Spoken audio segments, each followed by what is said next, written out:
Let's face it, buying a vehicle should be straightforward and stress-free, and that's exactly how Two Rivers Ford has been doing business for decades. This locally owned dealership has a non-commissioned sales team whose only focus is to find you the right vehicle at the right price without the pressure. So you'll actually have a fun car buying experience. Great prices, easy financing, and a non-commissioned sales team. Two Rivers Ford, the South's most trusted Ford dealer.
Good morning. Welcome into 104.5 The Zone. Welcome into Titans House, where we're hanging out all day until 6 o'clock. A block party out here. Titans fans checking out the new Nissan Stadium experience. Titans players hanging out. Buck back from his European trip, gallivanting around Munich, Paris, Milan, and the like. Robert is engaged. Yeah. Congratulations. Let's see that rock. Hold it Do up. you have a rock? Hold it up. Wait, you don't have get a rock? No. You didn't bring the ring? See, now this is a double standard that something needs to be done about. Because we men buy these rings for our lovely women, and they deserve them because they're beautiful and perfect and our better halves. But we get nothing. Why do we get nothing? Why can't I have a ring? Why can't Robert have a ring to gallivant around to show, oh, I'm sorry, I'm engaged? No, because if you two get a ring, then I'm just going to want one. It's because you're a man, damn it. No, listen. Well, listen. then give me like a, Hey, A keychain? yeah, a necklace or a keychain. A keychain would be nice. give him what did we all used to wear around our necks in high school? A lanyard. Yeah. Some kind of yeah. Give me Just a married. give him a marriage lanyard. Give me some socks. What were those little those rope necklaces that you thought made you like stronger or more agile? Oh my God, like the balance band. Yeah, give me like that. a balance band or like a Livestrong bracelet No, or something. no. Unbelievable. Puka A shell. puka shell. I would take a puka No, shell. the worst part about it is because I thought, like, I'm old school. I had to went and asked the dad. I got his permission. What's his name? He has some kind of like Oh, it's like awesome. good old Hoss. boy name. His name is Hoss. Of course, Like his name is that's Hoss. his Christian name? He is his real name's Eric, but all his friends call him Hoss. So I asked him. I got permission. I asked the mom. I got it all planned out. So I'm expecting some sort of dowry. I'm expecting I would get some land, some money, some livestock. A dowry. I didn't get anything Some for this. lamb. I didn't No, get. some land. Like- As in a parcel of I thought you meant land. like a lamb. You thought they were just gonna be carving off euros for me? Like no, just giving you like a sheep. tzatziki? No tzatziki? Giving you a No, flock. he said land and some livestock. Okay, I see. I didn't see. get anything. They didn't open up the big vault. We were leaving and he was counting all this money. I was like, oh yeah, rubbing my hands together like, oh, we're gonna get the value menu No, from Burger that's King the tonight, money baby. that he's being paid to take you on. See, I don't like that. And I also was told that he's like, all right, I know the dad's supposed to pay for this, but I'm not paying for none of it. I think he was joking, but also, I'm broke. Yeah. My family is broke. I come from mud people. We live in So squalor. you're telling me I don't want to go to your wedding? You would have Is your it going own to be a little wedding suite. for the poors? Yeah, it would be in a encased glass little box that you would Looking be down in. at you? Yes, people, Kirby will be officiating it. 100%. Kirby, 100%. Kirby, why are you giving me the stink eye already? I just got here. There's no reason for this. I need Hey, good listen, energy. when you fly over to Europe and leave, you're supposed to leave that pompous-ass attitude in Europe. No, I'm PJ living now, Kurt. You No, can't no, tell no, me no, no. bleep. You came into this beautiful facility, It is nice. poo-pooed their chairs, I did. and went and divaed yourself your own little chair. I deserve Left poor Lucas. You didn't think of Lucas? No, I never think about Lucas. Oh, I a don't need shame. it. I don't need a new chair, Kirby. I know that, but neither I got did enough he. padding as it is. Yeah, no, I mean, I'm just saying, if it was good enough for the morning shift, it should have been good enough for the second Well, morning. going to shift. France is probably the worst thing that could have happened to Buck because the French people. For a Apologies day. to anybody Oh, out they're there rude. listening. Yeah. I mean, it's some Yeah. stereotypes are just real. You know what? Italians like to eat. French people are He rude. brought that German-French attitude back with him, and I just think it's wrong You know Now, what? I'll I tell think- you, the Germans are lovely. The Germans are a kind Germans people. are until you lovely. make them angry. Well, sure. Well, the language Historically, yes. Well, I'm talking about history. I think that's kind of the same for us, too, right? Hey, the United States is great until you piss them off. And then we'll put it up. What is it? We'll put A boot in your ass. It's the American way. Oh, Hey, my God. Uncle Sam. Nobody in here singing. No one in here cares. Nobody wants us here. 9. But anyway, let's just bring yourself back to earth, young man. I sure Yes, will not. you were a celebrity. You were dangling from the coattails of the rich and famous That's over right. the weekend. It's nice to ride somebody else's Well, coattails as certainly opposed it to is. being dragged down. I ride your coattails all the time. All I'm saying get it. is you're back in Nashville now. Come back to earth. I sure won't. 615-737-1045 is the number as we hang out here at Titan's house today. So what they got going on at Titan's? Why are we here? What's the occasion? We are here to celebrate the new Nissan Stadium, the virtual reality immersive experience, a block party with Titans players hanging out. There's a bar. There's going to be food. Oh, yeah, Femi's on the show. Femi's coming up in a few minutes. While you poo-poo this event, Hattie B's has decided that this event is awesome, I didn't and they're poo-poo going to it. bring food. So I was simply asking why are we here as opposed to what is I didn't say anything snide about it. In fact, it's quite lovely. I think it's mostly your tone. It's mostly your tone. Famously. What are we doing here? Famously, my tone is not great. F&M Bank Chat also at your disposal. Facebook, YouTube, Twitter, and Twitch. If you want to wave at the people hot. No, I'm sorry, not waving at the cheerleaders. That cheerleader thought I was Yeah, you were. You shouldn't have made eye Sure. contact. No, I mean, I was looking at the camera. I was waving high at the camera, and a cheerleader happened to walk by. So be it. Don't talk to Jessica.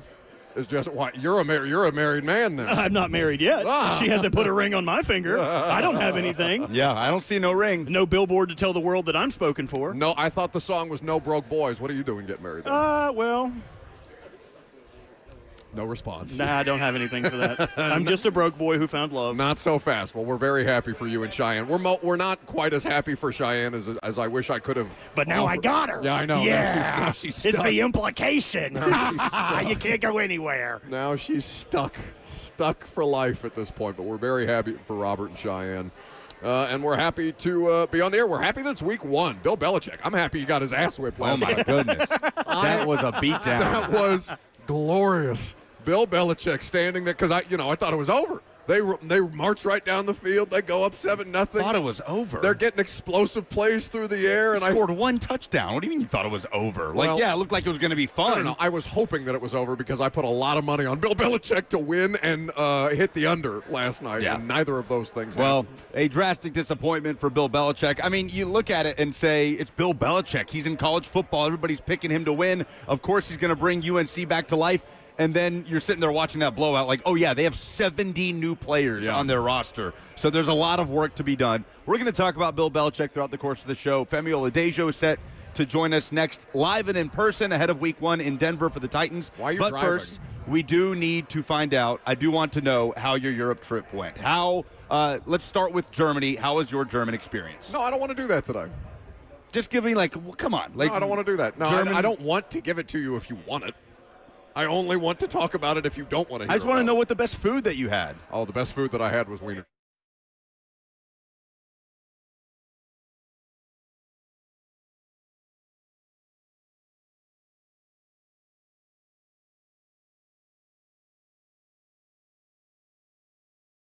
Game on. Week 1 starts now, and every touchdown brings you closer to a payout with DraftKings Sportsbook, an official sports betting partner of the NFL. This isn't just football. It's first touchdown fireworks, anytime TD rushes, and live bets that ride every momentum shift. We've got Bill Belichick's first game as the head coach of the North Carolina Tar Heels, and he's an underdog at home. You can get the Tar Heels at plus 3.5 on DraftKings Sportsbook. The over-under set at 56.5. The Tar Heels on the money line at plus 136. At DraftKings, every play is your next shot to win. If you or someone you know has a gambling problem and wants help, call or text the Tennessee Red Line, 1-800-889-9789. 21 plus, Tennessee only. Eligibility restrictions apply. Bonus bets expire 7 days after issuance. See sportsbook.draftkings.com/promos. NFL Sunday ticket offer for new subscribers only and auto renews until canceled. Digital games and commercial use excluded. Restrictions apply. Additional NFL Sunday ticket terms at youtube.com/go/NFL Sunday ticket/terms. Limited time offer.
Welcome back to the show, fueled by Hattie B's Hot Chicken, the best hot chicken in the world. I can't confirm that after just getting back from Europe. No hot chicken in Europe.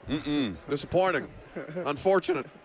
The European mind cannot comprehend Nashville hot chicken, it seems. So, Only a matter of time before Hattie B's is worldwide. we need to take it global. Femi Oladejo knows. Yeah, well, Femi won the hot chicken challenge. I sure did. Well, you know, bub. Yeah. Good to see you. Absolutely. Thanks for having me. Absolutely. Have you been in? So we're here at Titans House for the audience listening on FM radio. If you're hanging out on YouTube, Twitter, Facebook, and Twitch, we're live streaming the show as well, so you can see our surroundings. Have you been in Titans House before? This is the first time they brought you on the tour. They brought the rookies here, Okay. I want to say 3 months back. So this is my second time here. So you see the, I'm sure you've seen the model. Yep. Not quite the scale, but Yep. still impressive. Absolutely. The idea, I mean, I know you're just excited to get the NFL season going, but the idea of playing in that thing at some point one day, that has to get you going. Yeah, absolutely. I think it's incredible. Just the outline, the designs. We had a chance to have dinner, actually, with all of the builders and the donors towards it, I believe, last week. So it was just good to hear from them and how much they're putting into it. Was that the captain's dinner? Yeah, exactly. Yeah. Okay. Yeah. 7 team captains: Cody Barton, Amani Hooker, Jeff. Obviously, I think that's all of the defensive captains. Yep. if I'm 3. Yep. Not mistaken. So for you guys, how do they kind of represent what you want this team to be? Yeah, I think just selfless guys who want to help the team win ultimately, have a relentless mindset, and they produce every day and they lead. For you, how much you kind of look up to what those guys have been able to accomplish so far in their careers in the league? Tremendously. You know, Cody Barton's actually my locker mate. Jeffrey Simmons is like 2 lockers over. So just to see how they go about their routine every day and how locked in they are, including Hooker as well. Hooker's been a great big brother to me since I stepped here. So just extremely excited to see how they lead us up front and we follow them. Femi Oladejo sitting down with us live at Titans House. Where do you feel like individually you took the most strides? What area of your game from the moment your name was called in the draft to now getting ready for week 1? I would say my pass rush development. I think obviously that was a known thing for me, transitioning from linebacker to a pass rusher. And I think just the development of my hands, being able to read sets, and then just get off the ball and play fast, and that's been the biggest development. I always love to ask this question to rookies. We were talking to Gunnar Helm about this, but that sort of welcome to the NFL moment. I feel like everybody has a different one, whether it's training camp, a preseason game. Maybe it hasn't happened yet. Does something come to mind for you? Yeah, I've had a few, and I've mentioned them to teammates, but they're like, nah, it's going to be something bigger than that. But I think. Oh, wait, they're telling you, no, you don't get it yet. Yeah, exactly. It doesn't count yet. Yeah, exactly. But I think just some vets, obviously, treating the rookies in a way. Hasn't been nothing too crazy, but just the vets. And then in the game, just like fell down a little bit against the Vikings, but it wasn't nothing too crazy. But like I said, they said I haven't experienced it yet, so be expecting it. Titans second-round pick Femi Oladejo hanging out here with us at Titans House. A lot of Titans fans touring the sights and the scenes at this point. For you, the preseason games, what was kind of the learning curve? I've been playing football long enough at this point. That part is not new, but the idea of trying not to default to just working off strength or speed or some things like that, as opposed to trying to make sure that you have your technique rep in and rep out. How was that process for you? Yeah, I think it was great. I think I've seen the importance of technique because everybody at this level is a great football player, a great athlete. It's the best of the best. So it's just extremely important to make sure your technique and the details being taught in practice and in meetings is actually applied. And I think I did a good job going after it, but there's always more you can do to keep improving. That 10-day trip going from Tampa to Atlanta, that time away, kind of a unique thing, right? Yeah. What do you feel like you guys took away from that as a football team? I think, one, we learned that we're a good football team, but also, two, that we can actually click as a unit, as a group, both defensively and offensively. I think, one, it didn't really – some feel like it felt like 10 days. I thought it went by pretty fast, but it was just great to know your teammates more on a deeper level, connect with them and see them every morning in a different city, different state, and still practice with them.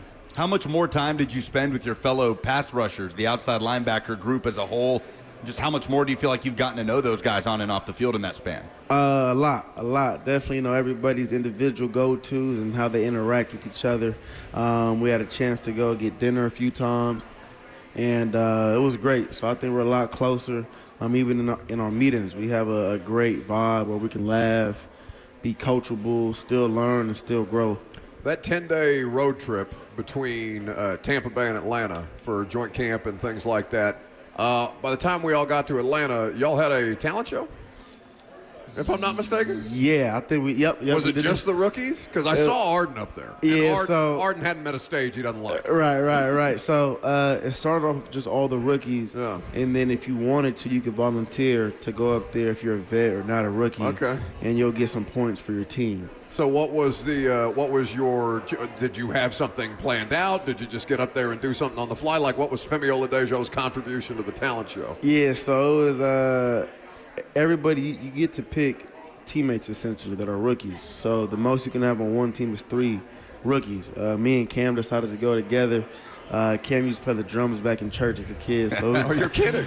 Not kidding. So we did a gospel song. Okay. And I think we got an average score of 8.5 out of 10, which was cool. All right, you get the crowd going with you. Was it something everybody sung along to? Not everybody, because I don't think everybody knew the song, but there was a good chunk of people that did know the song and sang along. So Cam's. Can he still do it on the drums? He was solid. He got the job done. I mean, the consequence was if you didn't get a score of 7 or better, there was a spin the wheel of consequences. And why does everybody have a wheel of consequences? We have a wheel of consequences. They got a wheel of consequences. Yeah, so there was actually a few rookies who didn't, meet the criteria, and they had to do some things that were out of the ordinary. Okay. That was actually pretty hilarious.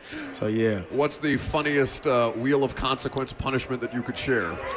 So, speaking of, the outside linebackers, we had a dinner when we got to Atlanta, and I was getting on the elevator to go downstairs to the Uber, and one of the D linemen was in the elevator just sitting down in the chair offering what floor are you going to. So he's basically the elevator man just delivering everybody to their floor. So that was comedy. And then as soon as I got downstairs, Chim and Xavier Strepo got a lemonade stand in front of the hotel at the front reception desk. So that was pretty funny. That's awesome. Femi Oladejo hanging out with us at Titans House.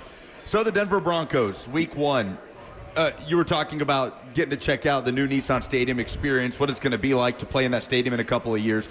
Is there a stadium that you look at on this schedule that you're particularly excited to play in? Is maybe Mile High Stadium up there on that list?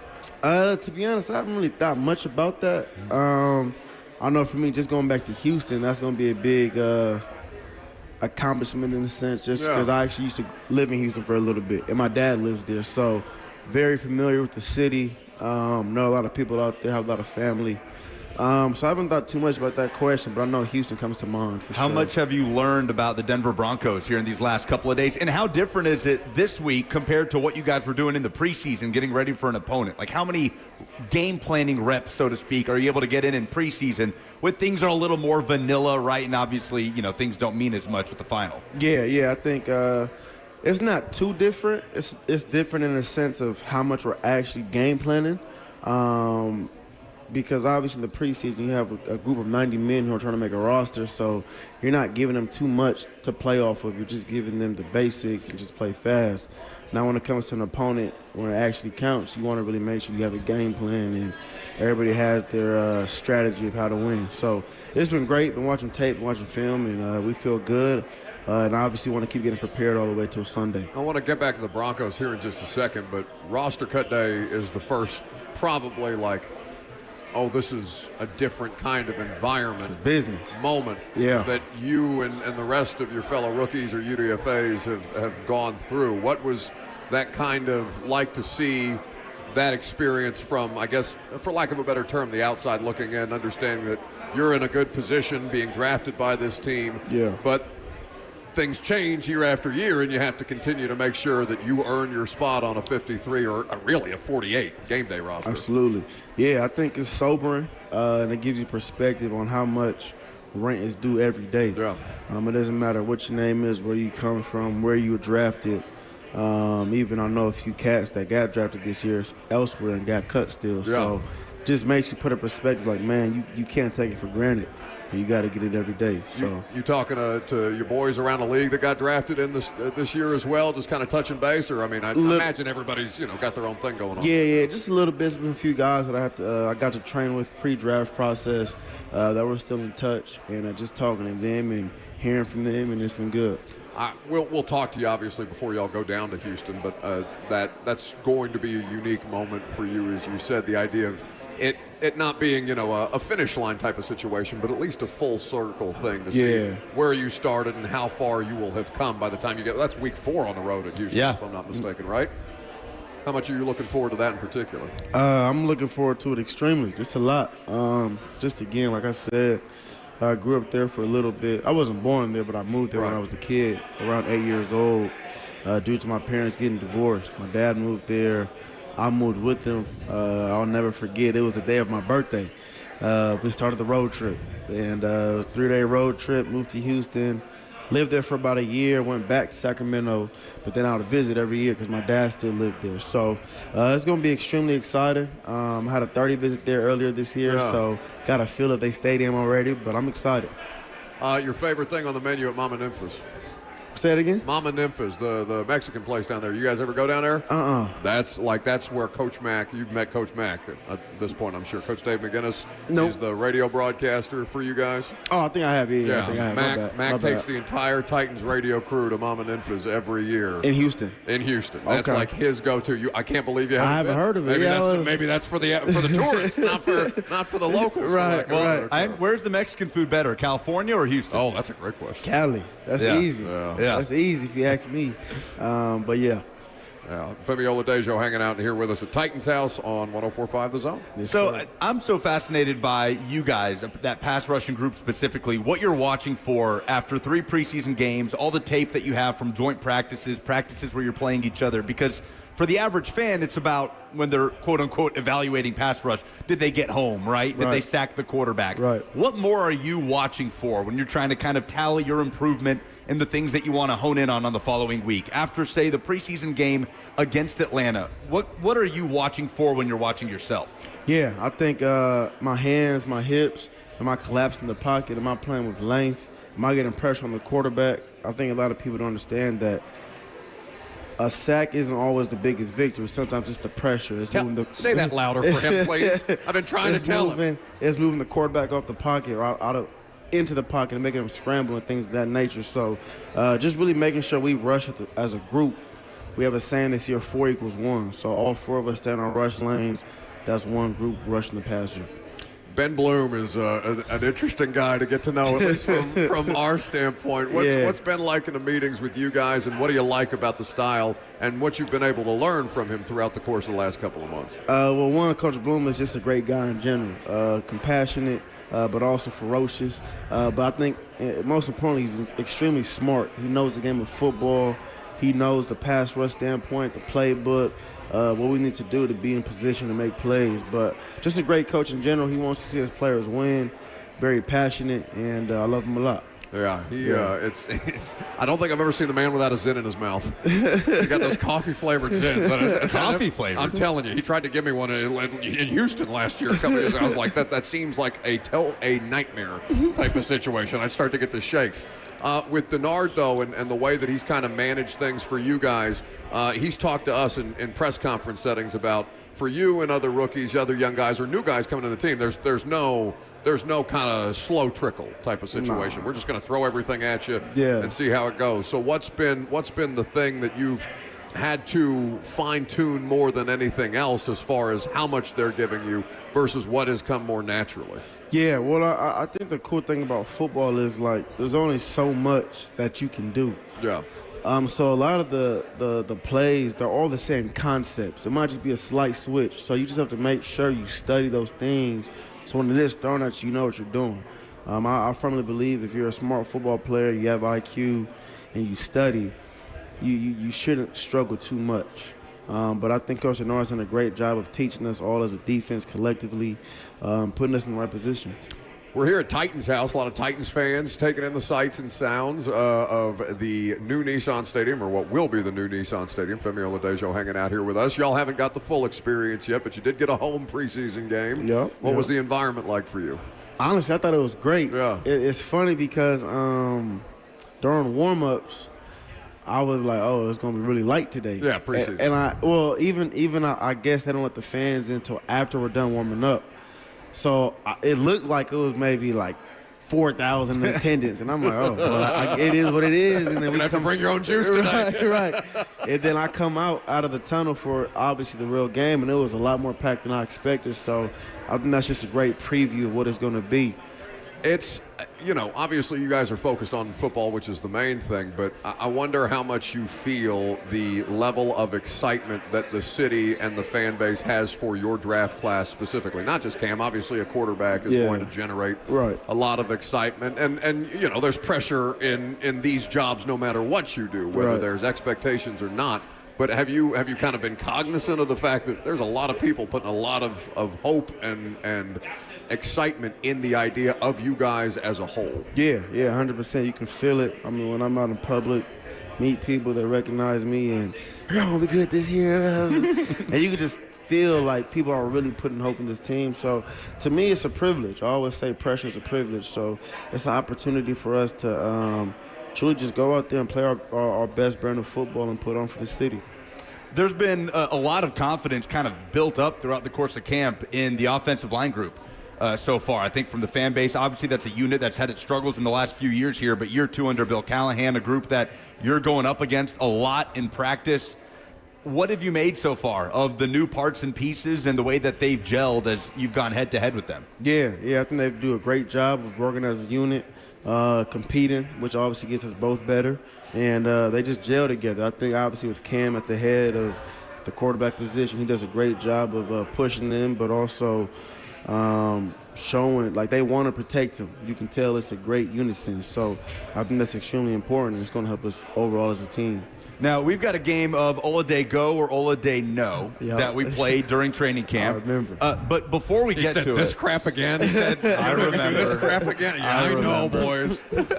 But I do want to ask you, because it was a tough week 1 for your UCLA Bruins. I was just going to ask you if you were going to get I'm just a lot of Tennessee fans, Titans fans, are obviously also Tennessee Vols fans. Are you hearing from folks about the UCLA and Nico thing? What's that been like over the last few days? I've heard it most from my teammates. Oh, really? Yeah, it's funny. I didn't really realize, but I guess in the locker room, like, the alum love is huge. So everybody does, how'd your team do? How'd your team do?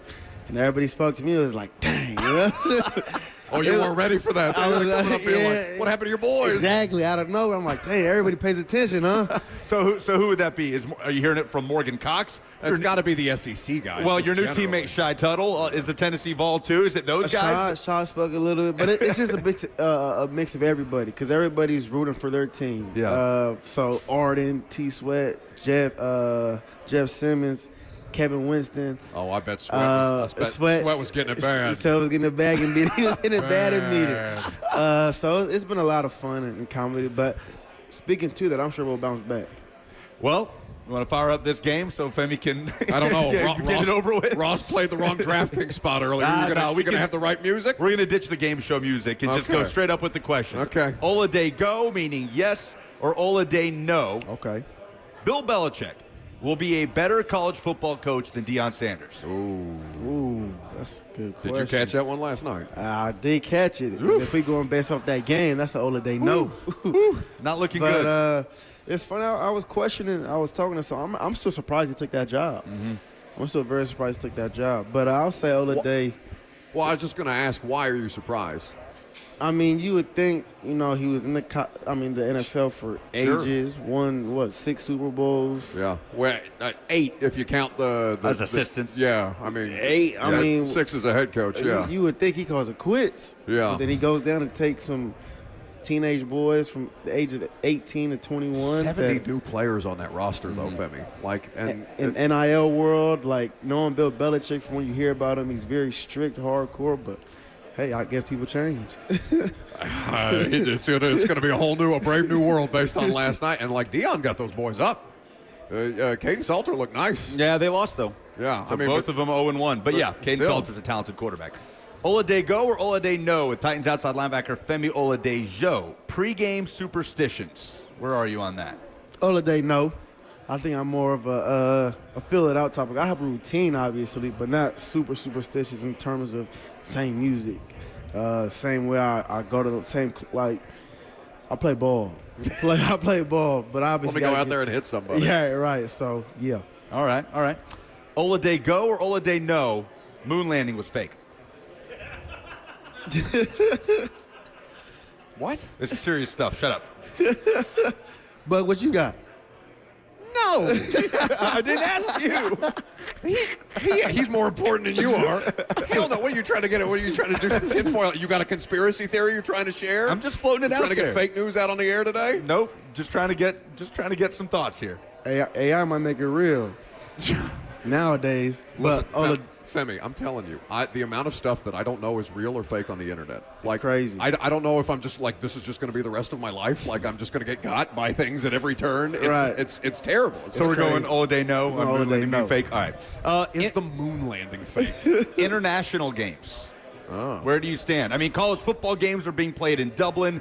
Chiefs are going to Brazil. you said college? Yeah, Iowa State, Kansas State played in Dublin, Ireland in week 0 a couple weeks The ago. first game of the college football season opened in Dublin. Dublin, Ireland. I didn't know that was in. I watched it. I didn't know it was in Dublin. We've got Michigan's playing Western Michigan in Germany next year. We've got Wow. games happening in Brazil, obviously in London. Yeah. Just where are you in general on international games from a player perspective?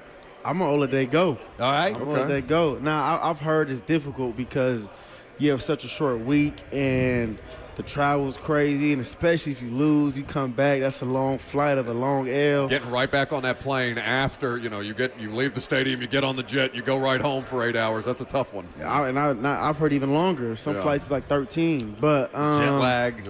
Yeah, so I think it's about the experience, though, and the opportunity to play with your teammates international. I mean, you can't beat that. So I'd be curious the next time you guys go because obviously the new stadium, your next year in the cycle would be 2027. I don't know if they're going to give up a home game to go play internationally if the new stadium is a thing. Because we've gone in 18 and 23 were the last 2 times. And I think it depends on who your coaching staff is because some people will go like, 2 days before. Some people will stay a whole week and try and get you all into a routine. So it'll be curious depending on what country y'all end up going to next time. Is there somewhere you would like to go? I mean, whether it's a venue overseas or a place you'd like to see, like what comes to mind? Brazil seems like That's what I'm talking about. He's Brazilian. Right, real bias, huh? Oh, yeah, real bias. That seems like a cool spot to play, or maybe Europe. But yeah, I mean, I haven't been to those places before, so. Awesome. Yeah. Ireland feels like it's in the cards at some point given the international marketing situation. But anyway, we got one more? Nope, we are done wasting Femi's time. Appreciate it, man. Nah, for sure. Femi, thanks for doing it. It's good to see you. A pleasure. Thank you. Continued health and Good luck Sunday. success. Thank you. That's Femi Oladejo. Thank We'll you. see you at Mile High Stadium. I'm Buck Reising. It's 104.5 The Zone.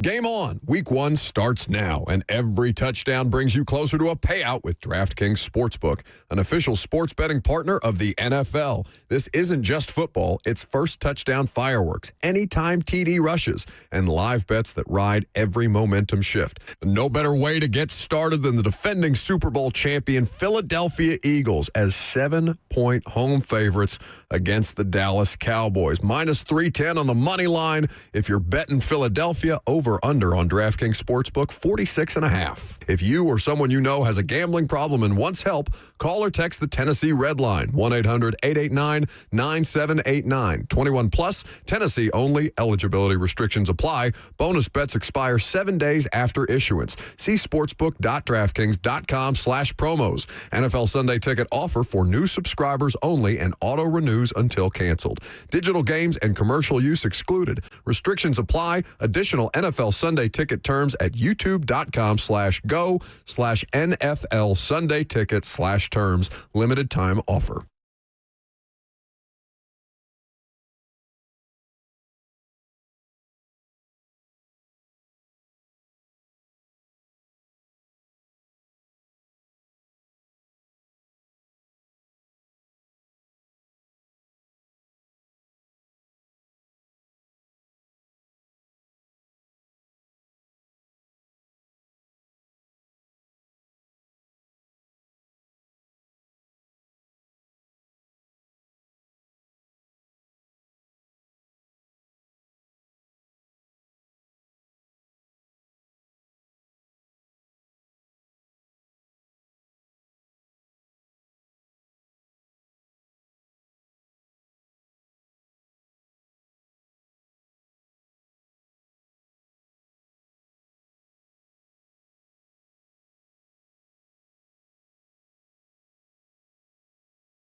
Hanging out here at Titans House, fueled by Hattie B's Hot Chicken, the best hot chicken in the world. 615-737-1045 is the number. What in sports made you say, oh no, Ross, mouth breather, what do we have to give away for the people? I'm mad at him. I'm mad at him this morning. Why? Because I got a text from somebody who said somebody just did you dirty because Ross played the wrong spot.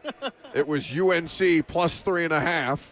You saying that UNC will cover? Yes, me saying that UNC would cover. Well done, Ross. Because we recorded those before I left for Europe, and then Ross did not have the presence of mind to check which spot he was playing. So I don't know. I think that seems very calculated, and I tipped the hat, Ross. Have you met Ross? Nothing about that man is calculated.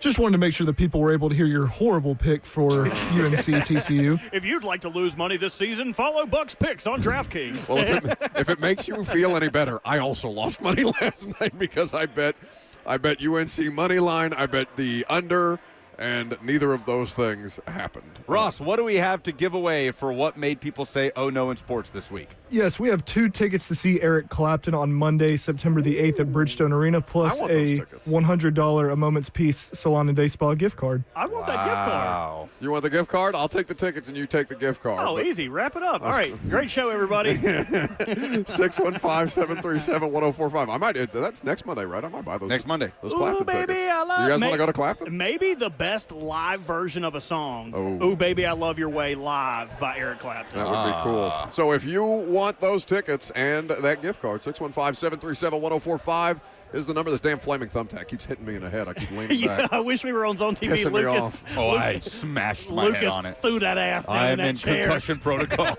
Did you run? That's like metal. Oh, yeah. Doubtful. It hurt. He's bleeding. Anyway, what in sports made you say, oh no, I will go with the aforementioned Bill Belichick? That was an ass whipping, absolute ass whipping at the hands of TCU. It was impressive to see the way that TCU responded. Did you read this article from David Ubben, who is coming up of The Athletic here in just a little bit? Nope, he'll join us tomorrow. Thank you for reading our group chat. He doesn't read our text either. No, I did not. I just show up and do the show. I don't pay attention to anything that you all say. What happened to Ubben? You're not coming on today? He had a little daddy daycare situation. Okay, well, he's going to pop on with us tomorrow, so That's we will fine. be able to ask him about this at a later date. Well, anyway, Ubben wrote a piece speaking to various college football coaches, and basically many college coaches saying it is our prerogative to beat the living snot out of Bill Belichick this year because we don't want people thinking that you can just come to this level of the sport and have this figured out. The quote was incredible. It's really, really important for all of us who have come up in college football to kick his ass this year. Kick his ass. And Sonny Dykes is like, I'm not letting that happen again. It happened with Dion. I'm not letting it happen again. So that's your oh no. Mine is pretty much the same thing because 2 minutes to go. Let's say you had a late night for whatever reason. And you're just getting home on a Monday night. Over 2 minutes left in the game. Let me check in on what's going on with Bill Belichick's debut. You're expecting a good game, the final 2 minute stretch. And this is what you see or hear when you turn on ESPN.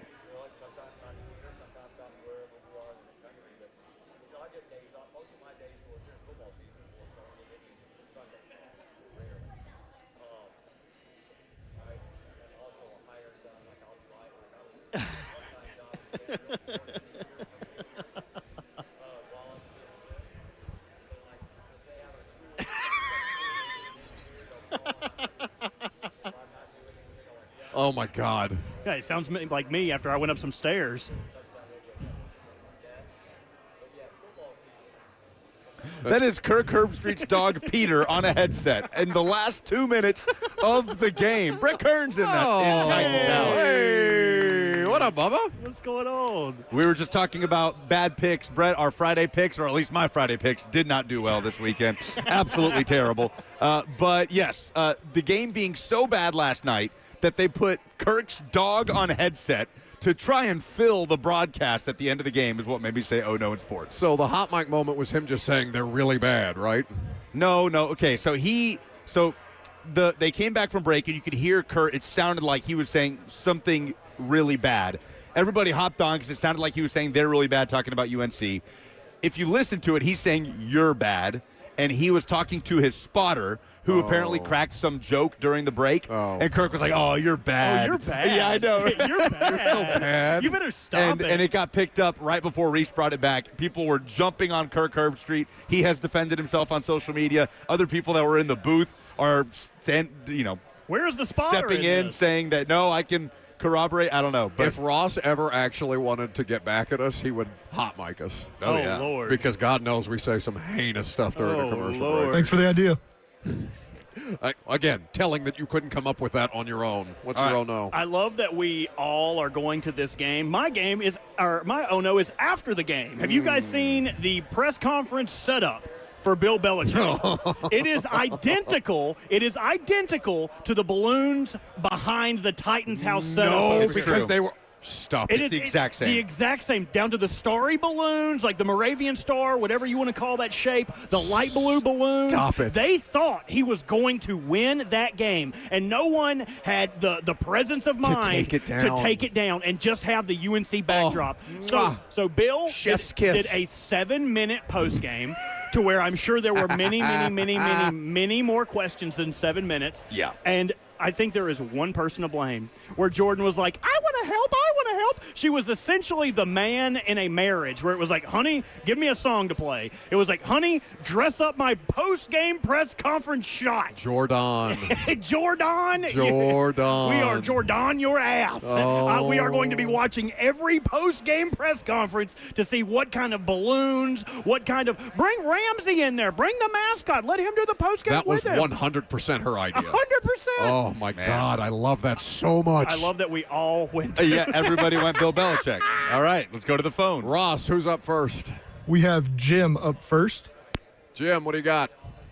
Hey guys, probably not a national outcry, but my own was watching Austin P just kick the crap out of TSU. Yes. Yes, thank you. Yeah. Remember to stay on hold, by the way, for the opportunity to win those tickets. Ross just put them on hold after they give their submission because I cannot do it. It was a beatdown. The first, I believe it was the first FCS win for Austin P, or excuse me, FBS win for Austin P since '87. Did I read that correctly? I didn't see that stat. They but went to Murfreesboro and whipped that it ass. was a comprehensive Hell victory. yes. That's so cool. The morning show had Austin P's coach on, if I'm not They mistaken. did yesterday morning. Coach Ferris came on. Very cool. You should go check out that interview. Congratulations to Austin P. Derek Mason licking his wounds after that one. Who's next, Ross? Speaking of Derek Mason, we got Derek on the line. Derek, what do you got? Is this Derek Mason? The Pavia brothers getting they better rested this weekend. Oh, What'd he say? Not one brother. the Pavia brothers getting arrested this Oh, weekend. yeah. Two Pavia brothers got arrested after, I guess, celebrating Vanderbilt's win over. It was during the game. It Oh. was because they had a night kick. So, I mean, Yeah. they had been pre-gaming all day. And they are like it's like the Jokic brothers. I was literally Yeah. about to say. You've seen the Jokic brothers, except the Jokic brothers are giant and Serbian and will beat you down, probably take your life, snatch you up and throw you in the back of a van somewhere. The Pavia brothers are, it seems, a problem. Pavia Although- balled out, though, Yeah, against I mean- Charleston Southern. Pavia balled out, and they got bailed Bailed out. out. Yeah. All right, give me another one, Ross. All right, we got Kyle.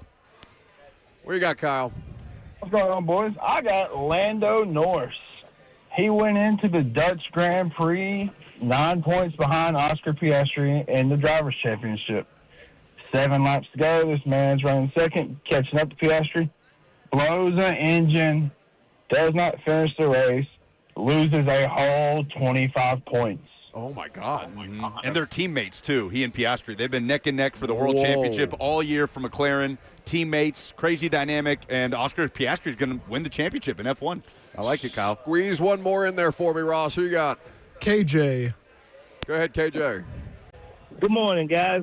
My own no goes to Paul Feinbaum. He said Arch Manning was the best thing in the SEC, and then they asked him about after the game, and he couldn't say nothing. He was just, well, and I said, oh no. That's a good one. That might be my pick because Feinbaum said Arch was going to be the best thing since Tebow. Tebow, yeah. Which is a crazy statement in and of itself. Like, there's been better quarterbacks since Tebow. I think Cam Newton was better than Tebow. I mean, we could go on. I think Joe Burrow was better than Tebow. Anyway, Who had a worse wet powder moment this weekend? UNC fans or Skip Bayless after the first drive UNC had where it's Yeah. like, they've got a national championship offense. Or everyone pre-Texas game one where it's like, Arch Manning. I think pre-Texas.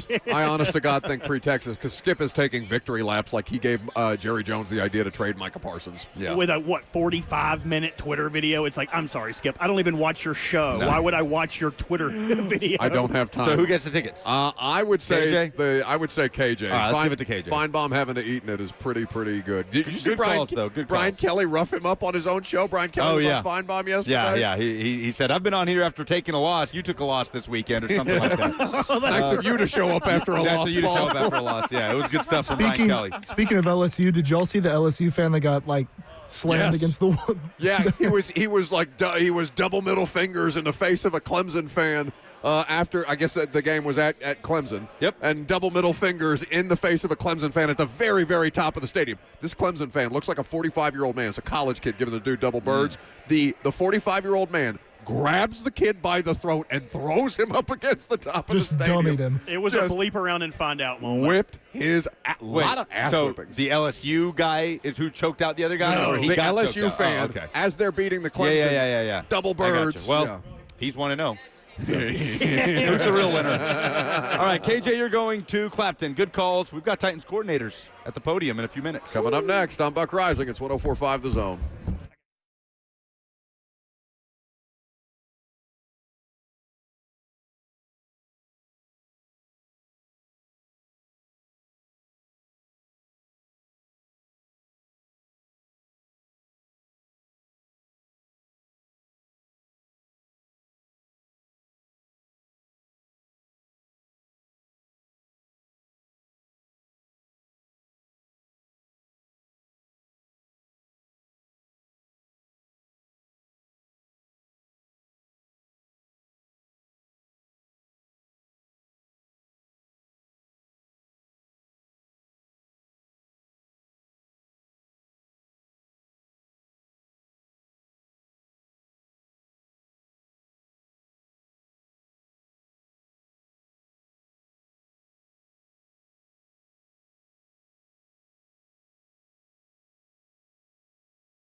It is 11:01. Good morning, broadcasting from Titans House. I'm Lucas Panzica. The Titans made a signing today, according to Jordan Schultz, and former Cardinals linebacker Kaiser White, who had 137 tackles, 2.5 sacks, and 9 tackles for loss last season in Arizona. It is week 1 of the NFL season. Titans and Broncos kicking off on Sunday afternoon. Titans coordinators are set to meet with the media. Nick Holtz will be up first. Bill Belichick's debut on the UNC sideline yesterday, a 48-14 loss to TCU, and the Tar Heels are 0-1. For all your foundation repairs and waterproofing needs, visit USSTN.com. Breaking news at once on your home for the Titans and Vols. This is 104.5 The Zone.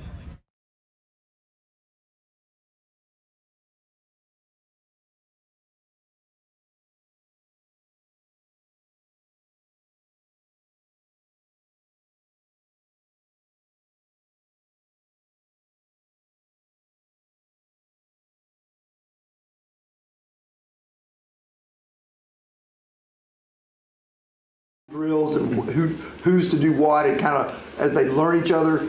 How do you feel like he is in that? Because it's something that you really can't practice a whole lot and can't prepare for. It just kind of has to, the guys just have to learn each other. Yeah, there's parts of that of kind of really in the battle, how those things come out. You try to get as close to you can as some of those opportunities, and then we try to show them as many tapes or examples of, hey, if this comes up, and really have them talk through the situation.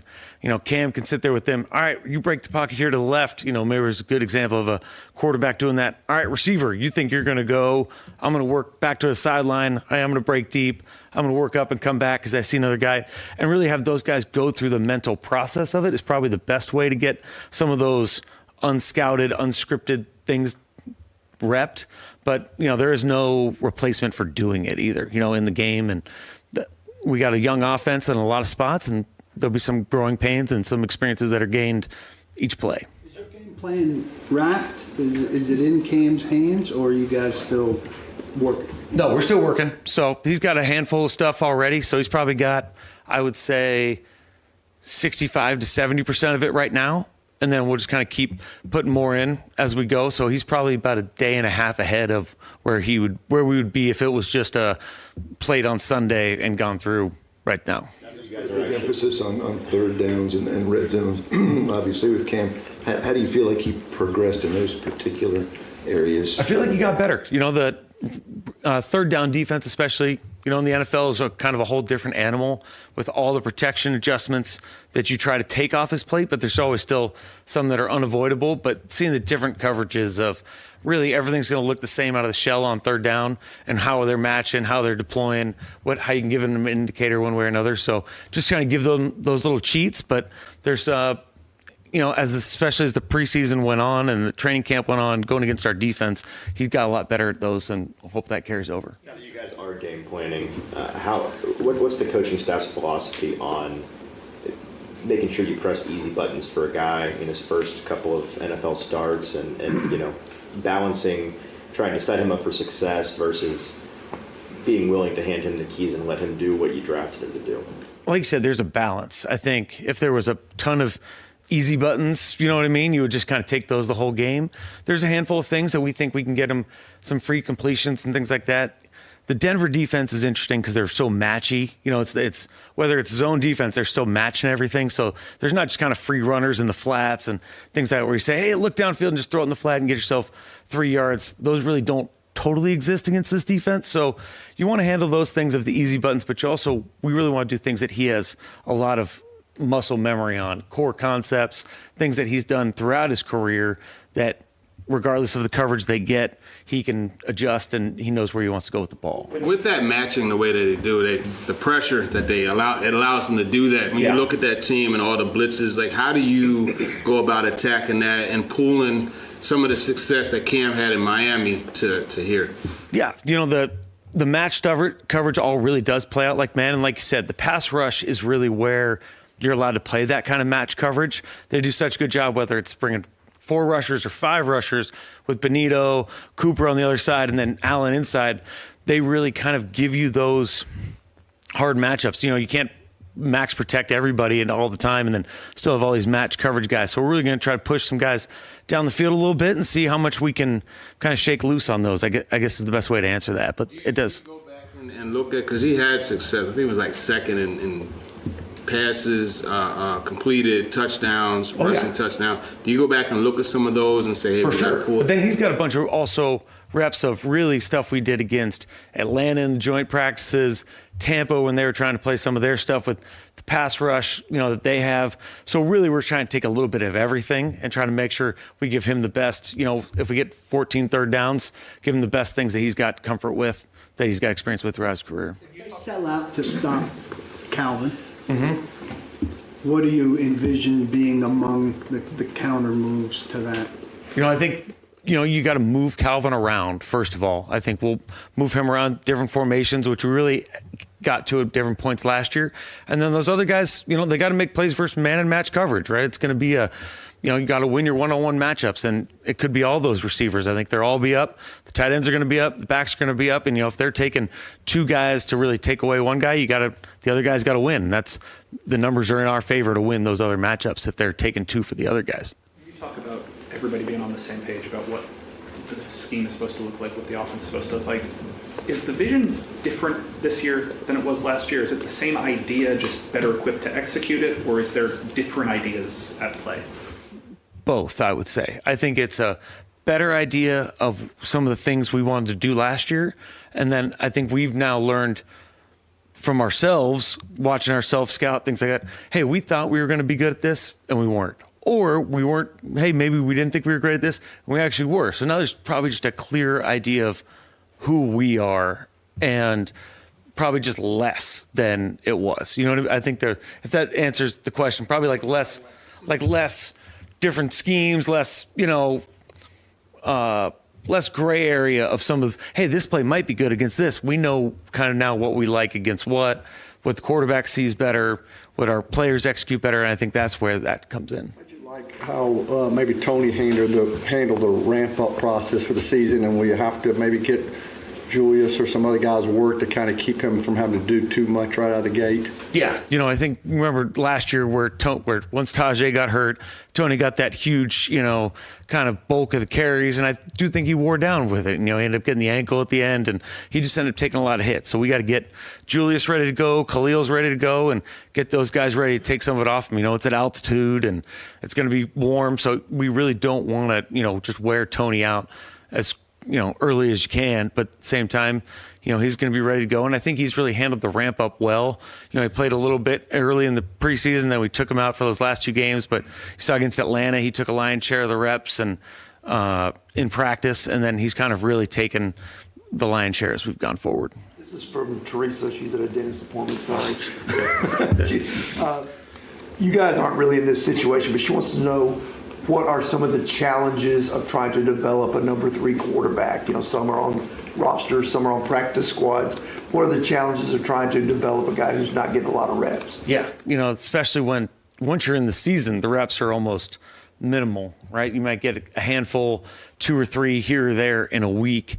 Really, that guy has to end up doing a lot of stuff with the practice squads, things like that, kind of meetings after more of an intentional plan by himself of a development plan that way. So that's why I think when you get in some of these situations where you've got a young number 3 that needs a lot of work and needs a lot of reps, it's just not going to happen very much during the season. So that's really where those challenges come in. So they got to be able to take it from the field, and then they really got to be self-starters on their own, maybe grab some other players on their own, go through the scripts on their own, and take some of that time with what we're allowed to do within the time schedule. Aside from simple talent that leads to Denver's success in that pass rush, are the schemes particularly good as well? Or they know how to get you their one-on-one matchups, which is, they've got good players and they expect their one-on-one matchups to win. And then they have enough.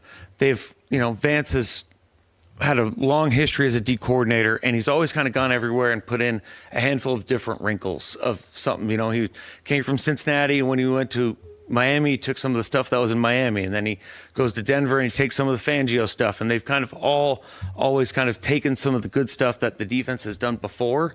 And so they still have an exotic enough blitz package where you can't just hone in on the 5 big guys in the game or the 4 down rushers. So it does challenge you that way of you're still getting an exotic enough blitz package while still just having, if they just want to rush straight 4 guys, those guys are pretty talented too. So that's where you try to have to master both sides.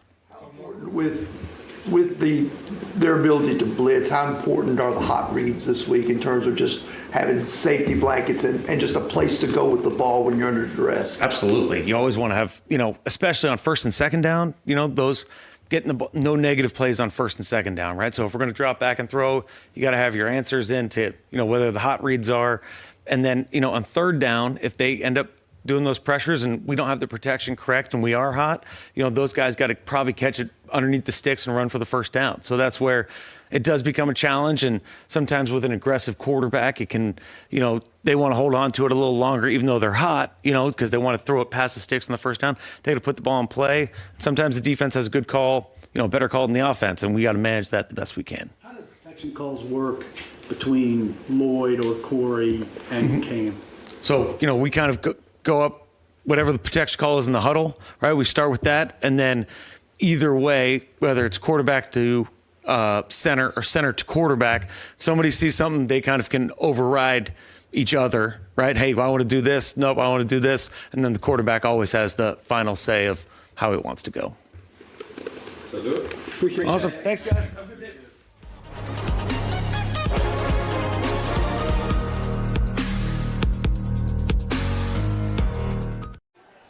So that was Titans OC Nick Holtz at the podium. Denard Wilson is going to be coming up next. We'll hear from John Fossil, special teams coach, as well.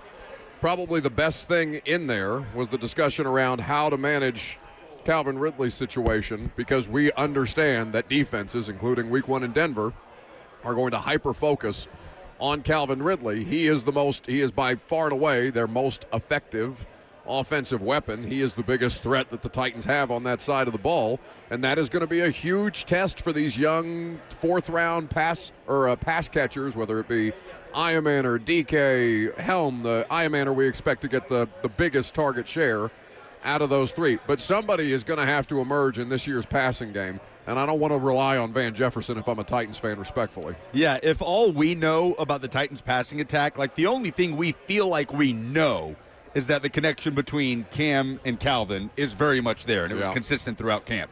So if that's the only thing that we know, then it's definitely the only thing that opposing defenses in week 1 will know about the Titans. So obviously, the number one goal will be to take away Calvin Ridley. And the thing is, we don't even know who that next guy would be. It's okay, dealer's choice. Alec Ironmaner, if it is going to be Van, if it's getting Gunnar Helmore involved in the passing game, who's going to step up? Because without a doubt, that Broncos defense is going to do everything they can to take away Calvin. Is there any idea is there any sense to that being effective? Because we're going to hear from a special teams coordinator John Fossil here in just a second. They're doing press conferences today at Ascension St. Thomas Sports Park. Let's go now to John Fossil. Well, we will go to John Fossil because Robert's got him up at some point. Try refreshing the webpage. Okay, go to Bones. Enhance. I think you mentioned maybe before the third preseason game that you weren't necessarily ready to kind of turn over return duties to a rookie like Jim Red. Yeah. Have things, I guess, sort of changed in there? Maybe what's giving you guys more confidence that he is apparently the guy for return? I don't think anything changed. I think it was just looking for more opportunities to get him touches. And I always feel, I think like I said a couple of weeks ago, a rookie needs to overtake somebody, not just be the incumbent immediately. So I think, Chim's he'll be our starting punt returner. You'll see Chim and Bryce Oliver back there on kick return with a two-returner look. But I think Chim has, in college too, he's shown great decision-making. I think he's got fantastic ball skills. A little bit of a baseball background helps with the tracking part. We all as a staff have total trust in his ball security. And then he's a talented runner. So, you could put all that together. And he's a young guy, but he does have a lot of college experience doing both punt return and kick return. So, to be honest with you, all along I felt great about him. I just wanted to make sure that he had to fight to earn the starting spot, not just be handed it to him because he was a draft pick and there's other guys in the room. So I think he did what he was supposed to do.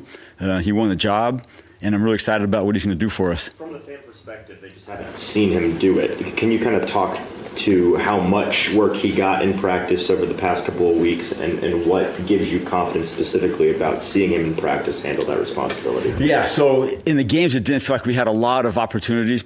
Part of it was because I was trying to give everybody opportunities, so it limited everybody a little bit. But we had a ton in practice, and I think it goes back to what we saw in practice is his ability to catch punts, track punts, hold on to the ball when he's going through traffic. Even though returners aren't live, you can still get a sense for ball security. And his college tape matched with what his pro practice and game tape has been. Just a real steady. I know he's only a rookie, but he feels like a little bit of a seasoned professional with all of the intricate parts of when I catch a kick return and this is the call, where do I press it? How do I set it? How do I set up my blocks? And so there's an instinctive part of his game that it's hard to describe, that I think he has and he'll continue to develop, that it gives me a lot of confidence that he'll give us, a spark in the return game. I really believe that. Had so many different combinations, played so many different players up to this point on teams. What's, I guess, anxiety level, or what goes through a special teams coordinator's mind leading into week one? There's so much unknown, I guess, out there. And I love the unknown, to be honest with you. I think there's a part where you could fear it or you could embrace it, and I've always embraced the unknown, especially going into a season on a new team. I honestly don't feel any anxiety. I'm super competitive and excited about the opportunity that a lot of our young guys have. I think we have some core pieces that we've challenged with doing certain things maybe differently, and they've gotten a lot better at it. But as far as the anxiety level, I'd say it's very low. The excitement level is very high. I'm an optimist most of the time, and so I'm trying to navigate the differences between the reality and the optimism. But I feel good about some of the young core pieces we have, some of our draft picks, some of our guys that are returning, like a James Williams and Jalen Harrell, Cedric Gray. The second-year guys feel like they're almost kind of veteran guys for our youth. But I'm excited to throw our guys out there and let them play some ball and make some plays for the team. With Joey's leg strength being what it is and Denver altitude, just kind of how do you go about figuring out what ranges for this week, and what is the challenge risk reward of wanting to try that long kick, seeing what he can do versus the field position and all that? Great observation. I think the pregame warm-up will give us a good indication of kind of the range. A little bit of a wind is a factor, but in Denver's always going to give you about 5 more yards in altitude. So, if it's the middle of the second quarter and, we get stuck on 4th down at the 44-yard line, do we go for a 62-yarder just in the normal course of the game, where it's a no-brainer end to half into game? But, of course, the risk on the miss is the field position. So that'll be something we'll have to figure out in pregame warm-ups, and as we go through the week, just kind of get a sense of the risk-reward is exactly what it is. End to half into game range, I think you're looking at, just get to the 50, because, 68-yarder is probably within most NFL kickers' range in Denver if the conditions are equal going both directions. But it's exciting to have that ability to hit some big balls. At the start of camp, we asked you about, trying to coach big plays out of special teams on returns and blocks and things like that.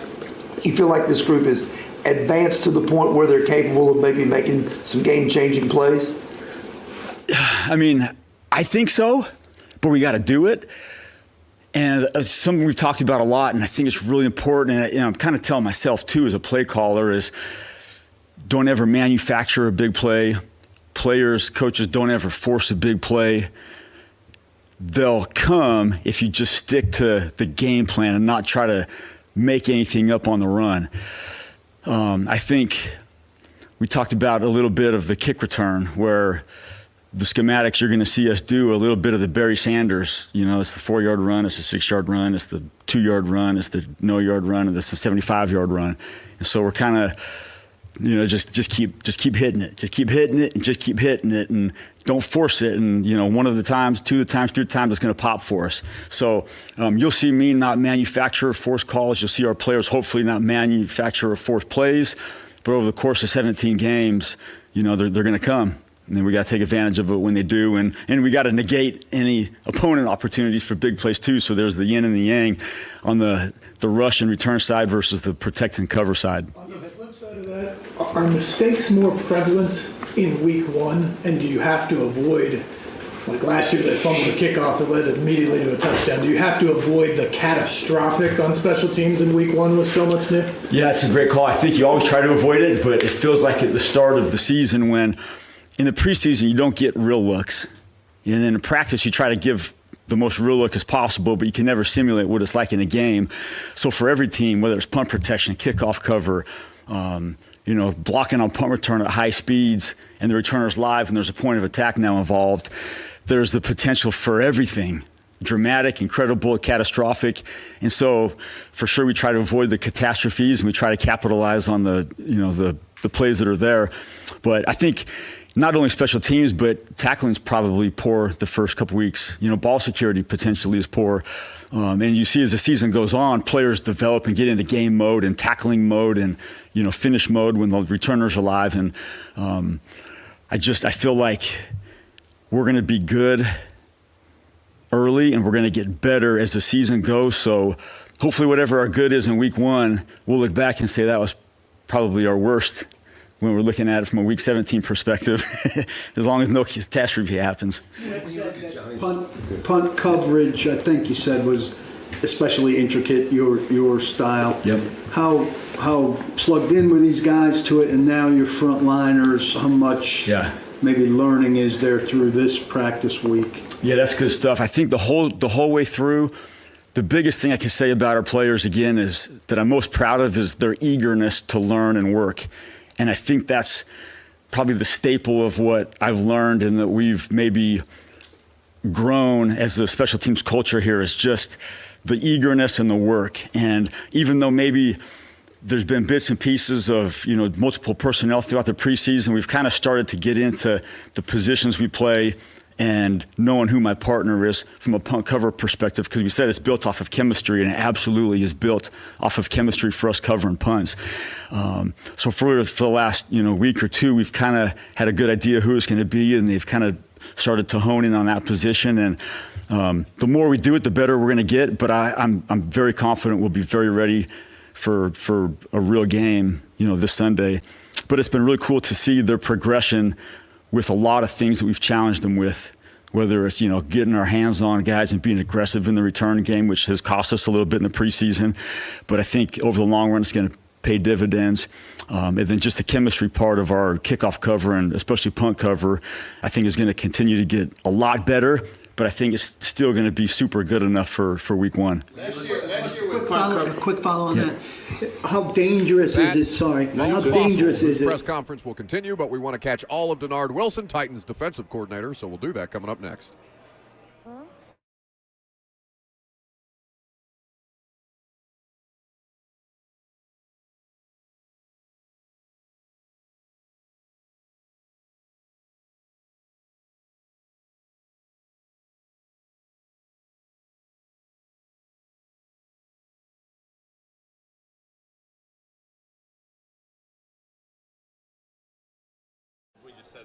The Tennessee Men's Clinic is here to help you like they've helped so many guys over the course of the last decade, because if you're dealing with ED, you know how frustrating that in particular can be. It can wreck your confidence, it can impact your relationship, your mental health, and even your sense of identity.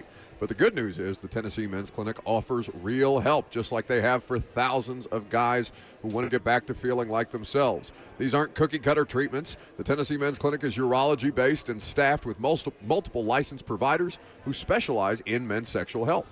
They use proven treatments tailored to your specific situation. No one size fits all. So don't wait around. They have in-house labs so you can get your blood work results in minutes, not days. Too many guys rely on pills that don't work or come up with nasty side effects. There are better treatments, and sometimes it's a combination of those treatments that finally unlock the results that you've been missing. So if you've been feeling that sting of performance issues recently, call the Tennessee Men's Clinic. It's only $99 for your initial appointment and includes a full medical consultation, blood work, and if medically advised, a test dose right there in the office. 615-208-9090. That's 615-208-9090 or online at TennesseeMen'sClinic.com.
But being in the building and being in the team meeting rooms, I think he does a fantastic job of commanding the team meeting room, whether it's video, whether it's the plan, whether it's a little bit of a, come on, man, let's go, we got to tighten up, or, that's a great job, keep it going. So there's a great balance of constructive criticism, encouragement, great teaching video.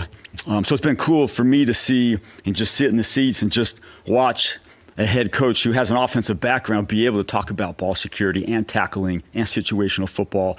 And then also the other thing that I think is really cool, which isn't a surprise to me, I think he's got a tremendous amount of poise, when it's really good or when it's maybe not so good, whether it's practice or anything else. And for his ability to address hard things. I think that's, in my opinion, just as a special teams coach, watching head coaches throughout the league, you always have to be able to address hard things. And sometimes maybe people try to avoid it, or they do a good job addressing it, but that's just been a cool thing for me to answer your question, maybe, is just to see him. I can't even say grow because I don't know what it was last year. So just see how he produces basically around a team. It's been fun. It's been good. And I'm super proud to be a part of it. And I think our whole staff is fantastic too. So it's a cool vibe. Anything else? Appreciate you, Coach. Yeah, good. Great. Appreciate you guys. Good football talking, man.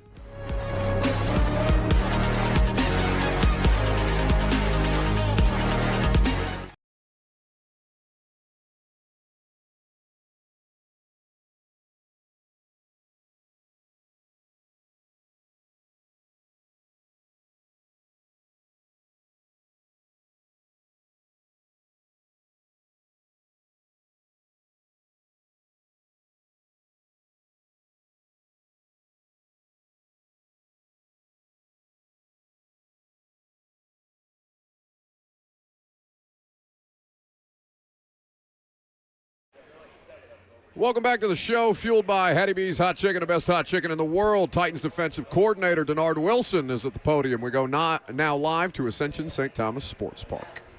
System, there's some similar terminology, but we do things different, so it's kind of getting them caught up. But these guys, they are working, actually spending a lot of time with the assistant coaches trying to get caught up on scheme, so they're progressing in the right way. Can you put your finger on explaining what step you saw James Williams take this offseason, and then what step you'd like to see him take to further progress? Well, this is second year playing linebacker. So last year, everything was brand new to him. This year, from OTAs to training camp, you saw a guy that just understood a little bit more about linebacker play, how to key read, what's his triangle, understanding zone drops, understanding zone vision drops, and then ultimately being physical within the box area.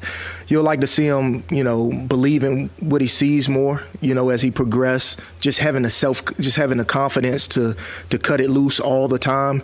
But he's trending in the right direction. I think that James has grown tremendously from last year to this point this year. Same. I mean, and he impressed you maybe what he was able to do in his first camp? Yeah, I think both of them. They both have took the coaching. I think Frank Bush has done an outstanding job developing the linebackers. I think that room is very tight-knit. Having Cody in there, helps tremendously with those guys. But Cedric, he didn't play in the preseason last year, and it was good to see him out there in the preseason. The first game he played well. The second game he was more comfortable. He was more downhill. He made some plays on the ball. Obviously he had a pick that should have counted. The league said it should have been a pick. But, I like the trajectory of both of those young men. How do you expect to handle the reps between those two? Well, we'll see how it folds out. Kind of fair expectations for two guys, Sneed and Kevin. Also, just because both of them missed, for different reasons, I guess, chunks of time. Right, both of them right now are trending in the right direction. We'll see by the end of the week what's the game plan in terms of how much they play, but they're trending in the right direction, and we'll see them out on Sunday, when we deploy. How about Devondre? Big man, missing a lot of camp, going to altitude. Do you expect a full load for him? We'll see. I like the depth that we have at the interior D-line. So Devondre's working his tail off right now, and he's actually lost some weight since he's been out, and he's going full head of steam at practice right now. So he's going to be in shape, and we have backups to come in and spell him. Can you link up with somebody like John Shaw much, or just reap the benefits of what he's doing with guys in terms of speed and maintenance? No, that's their department. I'm here to coach football, scheme, and those things. But if we have anything that we want to get implemented, from a speed training or just on the field development, especially with guys that's not practicing, the strength staff does an outstanding job of communicating. They communicate with everybody in the building. So that's their department. I don't know as much about speed. I wasn't the fastest player when I played, so I leave that to them. One of the biggest questions entering the offseason was this team's pass rush. Do you feel like you've answered that question, and how do the additions of like Draymond and drafting Femi fit into that? I think we have the right pieces that fit well together. And, we talk about pass rush, and you go back to last year, and, I've stated this before, we left 21 sacks on the field because we missed them. We didn't execute, we didn't finish.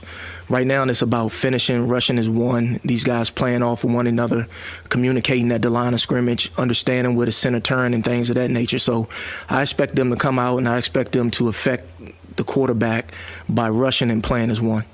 Jarvis seems to have a lot more swagger and brashness about him in terms of the way he acts on the field this year than last year. Is that just the fact that he's no longer a rookie? Is that that he's more confident? What do you see it as? I thought he was brash and had swagger last year if you watched him. The thing about him, he has more confidence in what he's doing. He believes in the coaching. Tony Oden has done a great job teaching him technique fundamentals. His eyes are in the right place. So for me right now, it's just Jarvis is out there. He's executing the defense the way it's supposed to be executed. That's where you see the confidence from. What impressed you about Nix from last season, and where do you think he continues to get better going into year two? Yeah, young quarterback, last year, that team got better and better. If you watch him from the beginning to the end of the year, he was a big factor in that. He goes through his progression. He has a strong arm. He has big receivers to throw the ball to. And then when he's in trouble, he's hard to get down. So he's a guy that you got to account for scrambling, if things are tight in coverage. And he's very strong in the pocket. So when you get your hands on him, you got to be able to wrap him up and get him down. But he's a young quarterback.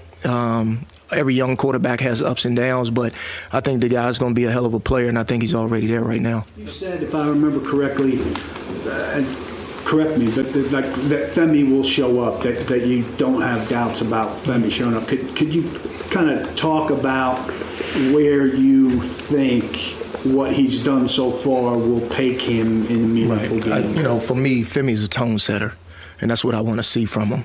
I want to see him come out and play with anger. I want to see him set the edge. I want to see him violent. I want to see him finish on tackles. Everything else is going to come to life in terms of pass rushing and those things. But Femi has had an outstanding camp. He is a rookie, but you don't see a lot of the rookie lapses when you see him play. He belongs. We're very confident in him, and I can't wait to see him play on Sunday. Are there maybe one or two things you think that you learned last year in your first year in this role that should help you this season, do you think? Yeah, I think I learned a lot. It's just not one thing. It's everything. The first time you go through something, you have a vision of what you want to do, and then things happen.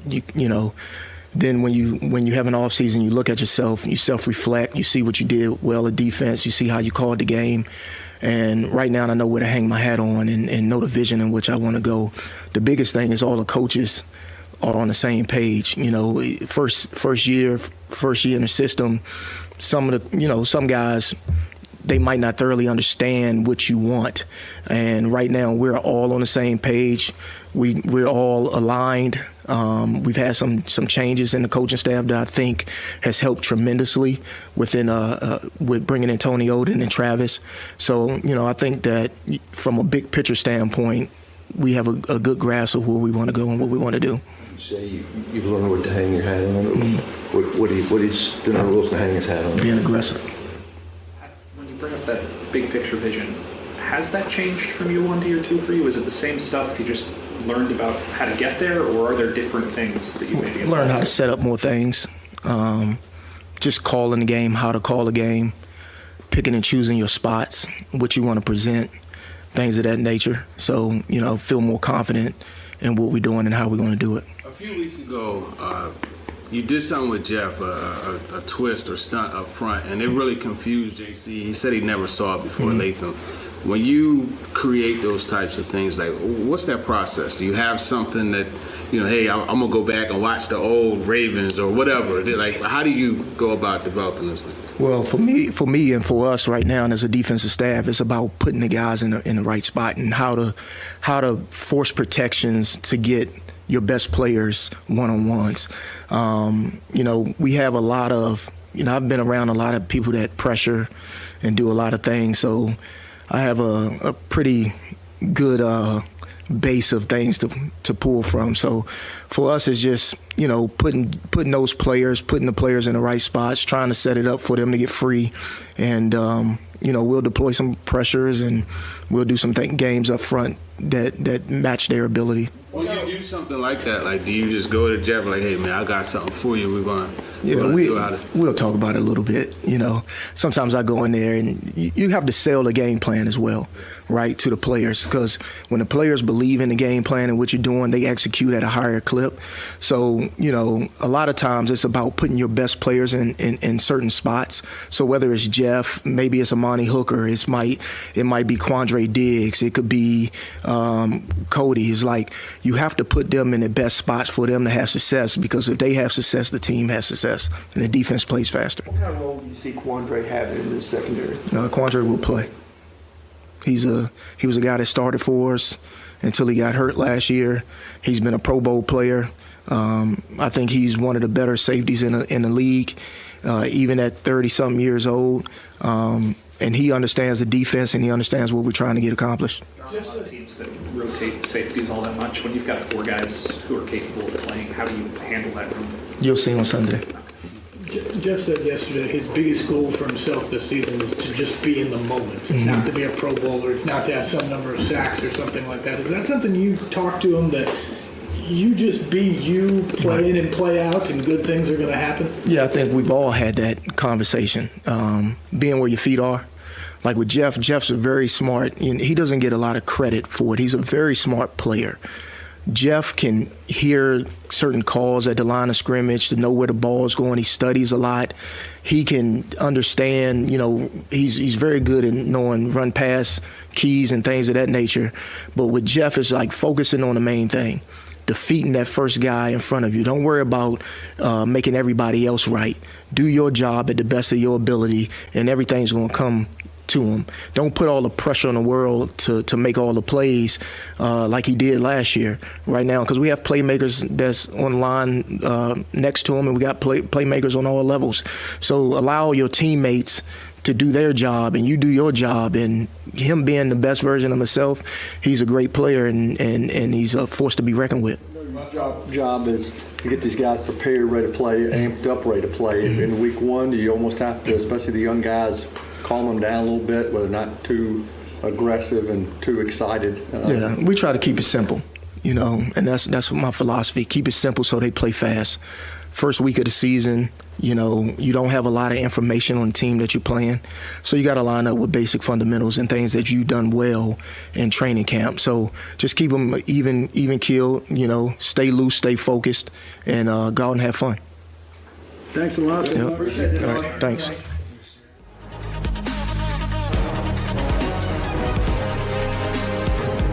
So that is Titans defensive coordinator Denard Wilson speaking with the media at Ascension St. Thomas Sports Park. We just wrapped up the 3 coordinators' press conferences, and it's on to week 1 at this point. Practice tomorrow, Thursday, and Friday. A flight to Denver on Saturday to take on the Broncos for this 2025 Tennessee Titans team. We'll react to what the coordinators had to say. Coming up next, I'm Buck Rising. It's 104.5 The Zone.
Welcome back to the show, fueled by Hattie B's Hot Chicken, the best hot chicken in the world. In fact, Hattie B's is hanging out here with us at Titans House as we're broadcasting live. We will talk about what the Titans coordinators had to say here in just a moment. But in the meantime, we're joined by Gallatin High School quarterback Jackson Strout, who's here with us on 104.5 The Zone. A big win over Franklin on Friday, 31 of 43 passing, 320 yards, 2 touchdowns in a 23-20 win. They made you sweat it out, didn't they, Jackson?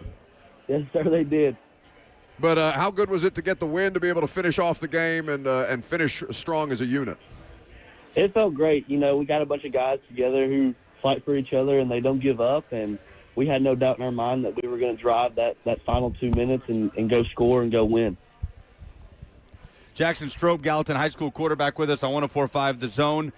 Jackson, just your rhythm that you found in the passing game in this one, the way that you guys were able to establish that downfield attack, 31 of 43 passing, 320 yards and 2 touchdowns.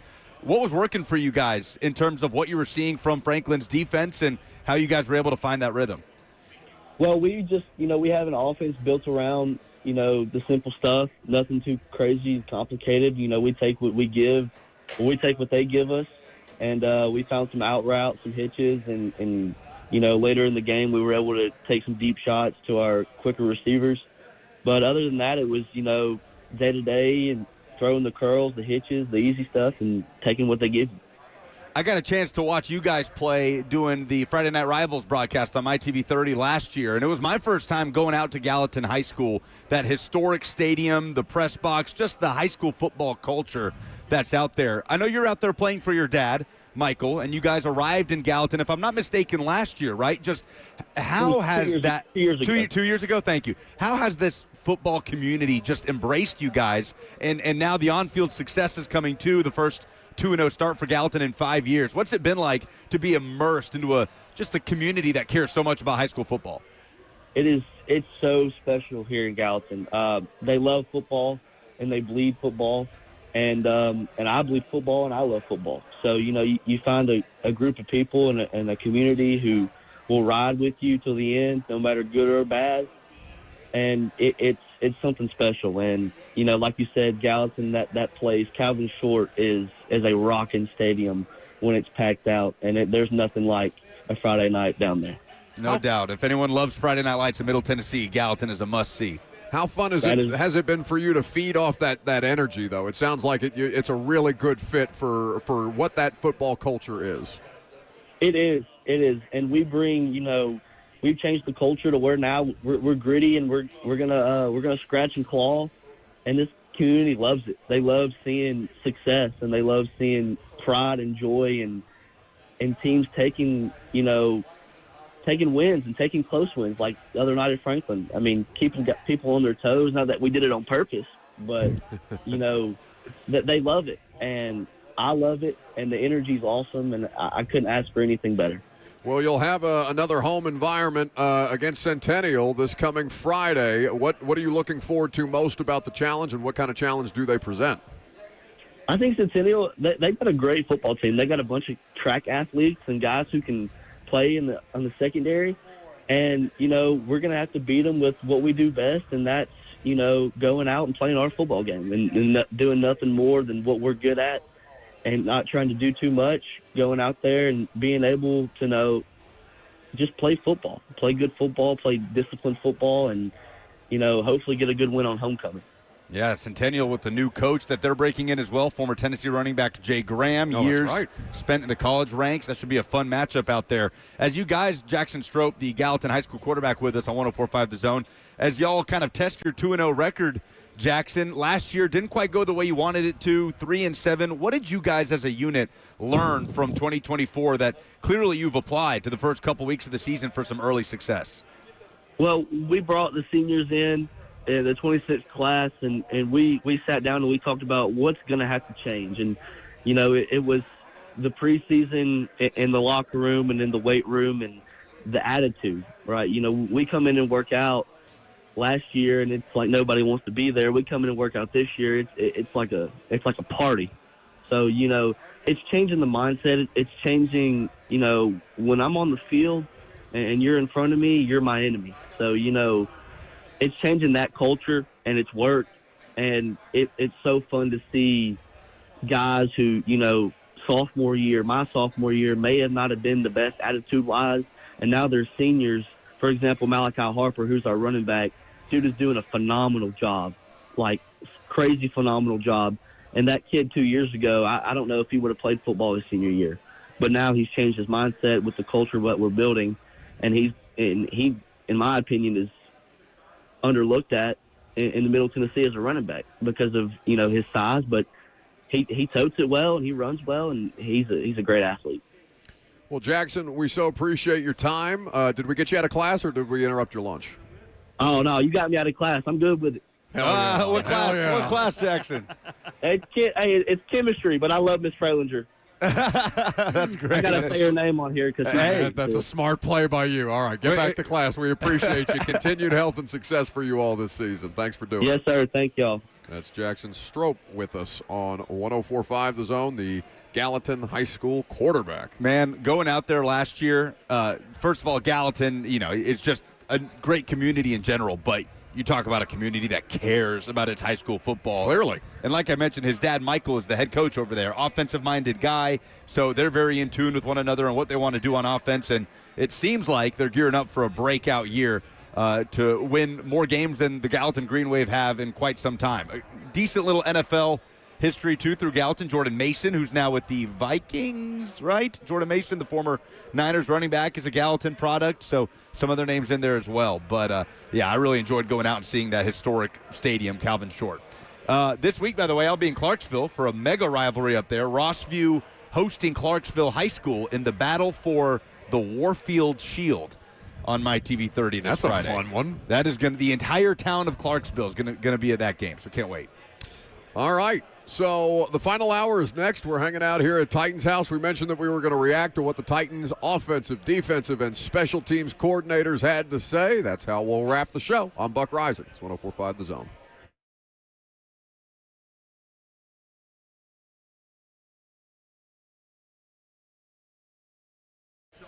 Hey guys, it's Lucas. We're out here broadcasting at Titans House. They are feeding us with none other than Hattie B's, the best hot chicken in the world. The Titans know it too. It's why they put it in Nissan Stadium. That's right. You can enjoy Hattie B's famous hot chicken while you're watching the Titans play in that home opener coming up against the LA Rams. But you don't have to wait until then, because this weekend, Hattie B's is doing a special. If you go online and you order a bucket of wings, then you get a quart of a side for free, whatever you want. Pimento mac and cheese, the southern greens, the black-eyed peas, the baked beans. I could go on. HattieB.com is where you order online. Download the Hattie B's app today, and you get a free dessert just by doing so. Start to build up those rewards. Visit any one of their 7 Middle Tennessee locations or go to HattieB.com. And I'm going to go get another Hattie B slider.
Take videos.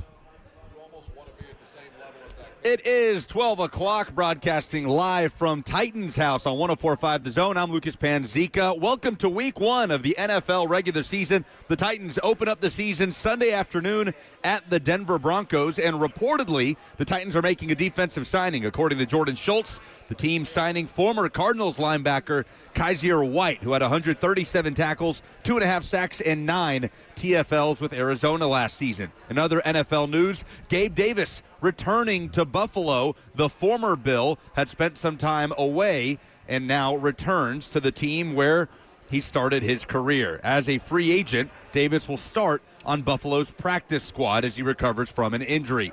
Bill Belichick made his debut on the North Carolina sideline yesterday, and it did not go well. 48-14 the final, the TCU Horned Frogs winning at North Carolina. For all your foundation repairs and waterproofing needs, visit USSTN.com. Breaking news at once on your home for the Titans and Vols. This is 104.5 The Zone.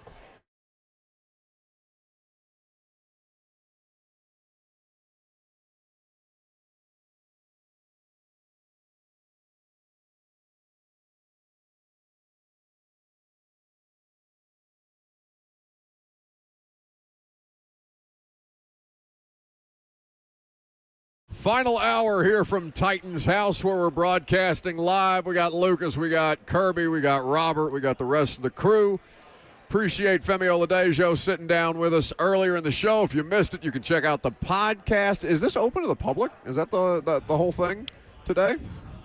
If you were good at this, you would know that. I'm famously not, so why don't you read and be better at it than I am? But, yeah, it seems like a cool event. They've got Hattie B's. I just saw you shovel a hot dog into your face. Oh, yeah. What is on that hot dog? Is that elote. Is that so? What is elote? Elote is street corn. Essentially, street corn. Yeah, I think. I bet that's good. Mayonnaise, like the tahini, the cilantro. Ooh, okay. No doubt. So yes, fans are openly invited to Titans House today, which, if you don't know, is the new Nissan Stadium Sales Center located right in Germantown. This is the Titans House block party. So it's going until 6 o'clock. Cover 2 is going to be out here. 3HL will be out here too. And it marks the first time that this venue has been open to the general public. No appointment is needed. Food, drinks, music, special guests, all of the things. Is Brett Kern still out there signing? Yeah, Brett is here until 1 o'clock. They're going to have other Titans alumni come through here, and the morning show visited with J.C. Latham, if I'm not mistaken. We had Femi on. Yep.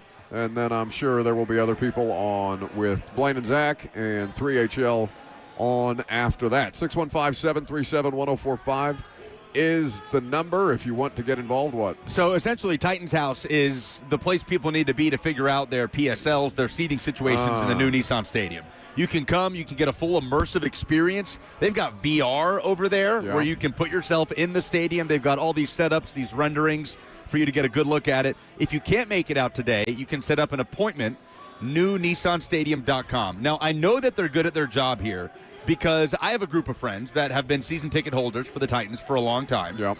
And after 3-14 last year, we're fed up. They were done. They had their appointment at Titans House set up a few weeks ago, and they were talking about how they were going to come in here after that season and say, no, you're not taking Double any more of our like money. That kid That's from LSU. right. That's right. You're not taking any more of our money. We're done with these season tickets. We're not going to renew for the new stadium.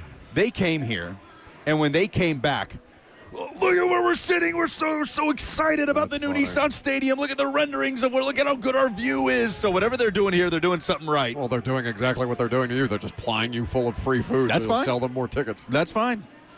I will say the one thing that I am, very rarely impressed, but I am very impressed by the new Nissan Stadium model that they have here. Like this, it's obviously not to scale, but it is as comprehensive a view of what the new Nissan Stadium will look like as anything I've seen. They have a bit of a mock one at the facility that's up there on that third floor where we do a lot of those, like when Cam Ward got drafted the following day of the press conference.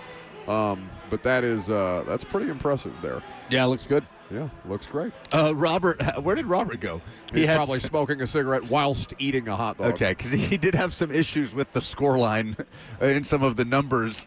Oh, was it a Ravens game? No, it was a Bills game, but I'll let him air his grievances later. Oh, actually, that would be hilarious. Because they have like the mock scoreboard, and there's like stats. It's a mock like Titans-Bills game on the scoreboard. I'll let him explain. Okay. I love that that's the thing that caught his eye. That's excellent.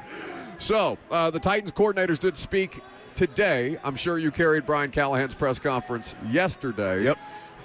Your biggest takeaway from Brian Callahan's press conference sounded like it was his emphasis on their lack of penalties during the preseason, which does not necessarily guarantee, and I know he said this himself, does not guarantee that they will be the least penalized offense in professional football during the regular season, but whatever, baby steps, like penalties crushed them last year on top of all the other things that they were bad at, and they were bad at a great many things. So if they can pare down 2 or 3 of these to put themselves in the best possible position to succeed, as we talked about, to play in one-score games, to just give themselves a chance.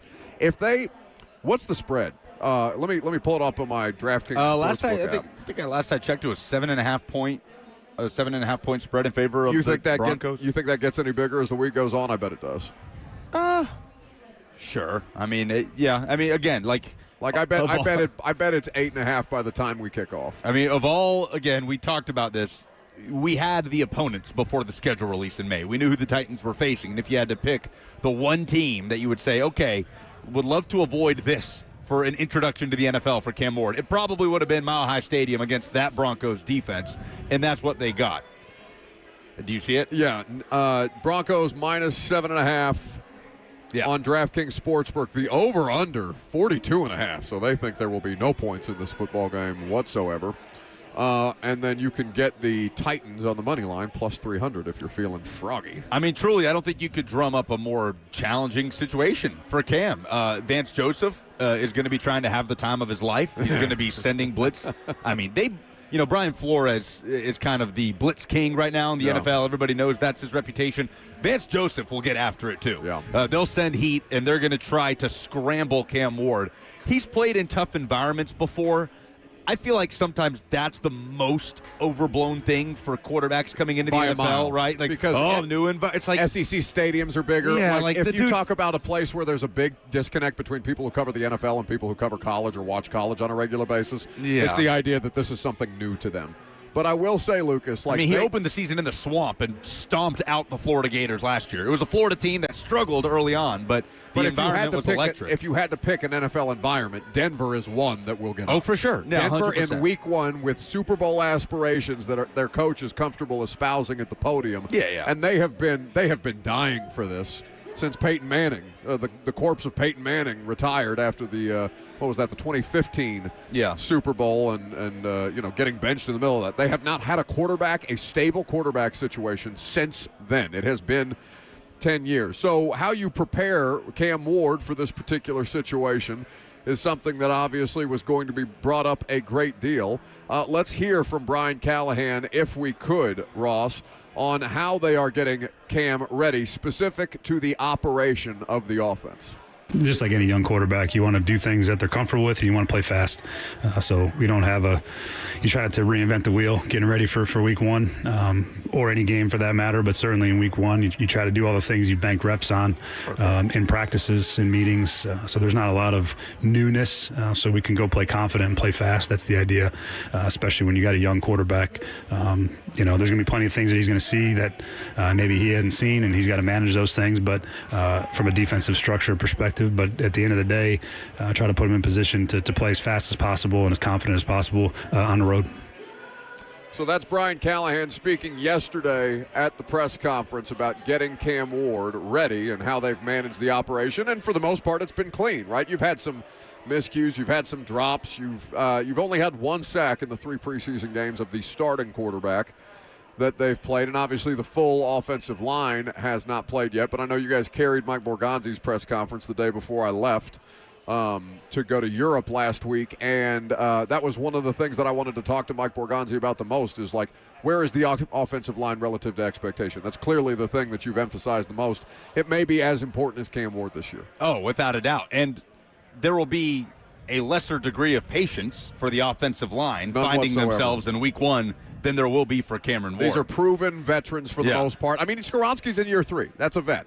Go out there and show that you're worth the 11th overall pick. J.C. Latham, go out there and show that you're worth the draft pedigree. Go out there and whoop somebody's ass, and Denver's going to try to do the exact same to you. The worst type of situation that this particular offensive unit and offense in general could find themselves in is Vance Joseph getting to dictate terms with how he creates those matchups in one-on-one situations. Yep, which they will take advantage of those matchups. Hell yes. I mean, it's just going to happen. Yes. You know, how do we absorb that information coming out of week one, right? Like Texas fans and the whole world is melting down right now because of how they played on the road at Ohio State. Arch Manning's performance, which was not good. It's also the best defense they're going to see all season in one of the best environments they're going to see all season. Same can be said for the Titans this year. It is very possible, we don't know this because the season hasn't kicked off, but it's very possible that this Broncos defense is the best defense the Titans see all year, certainly on the road, and it'll be one of the best environments, if not the best, that they play in all year long. So there is kind of this degree of, okay, we need to keep that in mind when it comes to Ward's performance specifically. Like we talked last year about Bo Nix and Jaden Daniels. Both of those guys were slow out of the gates. Like, I don't think Bo Nix had a touchdown pass until like week 4 of the season last year, and he finished incredibly strong. It is something ridiculous like that. I need to go back through the numbers. I mean, Jaden Daniels really relied on his legs in those first few weeks. He clearly wasn't that comfortable, which is to be expected. And even so, those guys still set such a crazy high bar for what you expect now, it seems, out of a rookie quarterback drafted that highly. So there does need to be that sort of, I don't want to say qualifier because it makes it just sound like a built-in excuse, but it's going to be part of the story for Cameron Ward. But for the offensive line, they're going to get beat on occasion, but it can't just be a turnstile. It just can't. That is the one thing that fans will have no patience for in week 1. 615-737-1045 is the number. Are we going to do we're going to do season predictions on Thursday and then Titans predictions on Friday? Sure. Let's do that. I'm looking forward to that. It's going to be a fun football. I hope it's a fun football season, man. Like, we were talking to Femi about the kind of does he feel any additional heightened expectations from the fan base because they're just so damn thirsty for it. And, obviously we are hoping for a better product than last year. Everybody is hoping for a better product than last year, but it's just there's a lot of things here that should set them up better for success, and how they go about doing it will be fascinating to see, and whether or not they're capable of doing it we probably won't know for the first month of the season, as is typically the case. You're going to get a couple of good tests, and I just I'm not as concerned about what their record is this year, which we'll talk about of course on Friday. Not as concerned about what their record is this year as to how they play. Like, are they in games? Are they finding ways to win within the margins? Because obviously last year they were nowhere close. Nowhere close. We have a reported linebacker signing to talk about as well. The team is saying that the player isn't signed yet, but the reporting is out there because the agent has leaked it to said NFL Insider. So we will talk about the signing of another linebacker for the Tennessee Titans coming up next.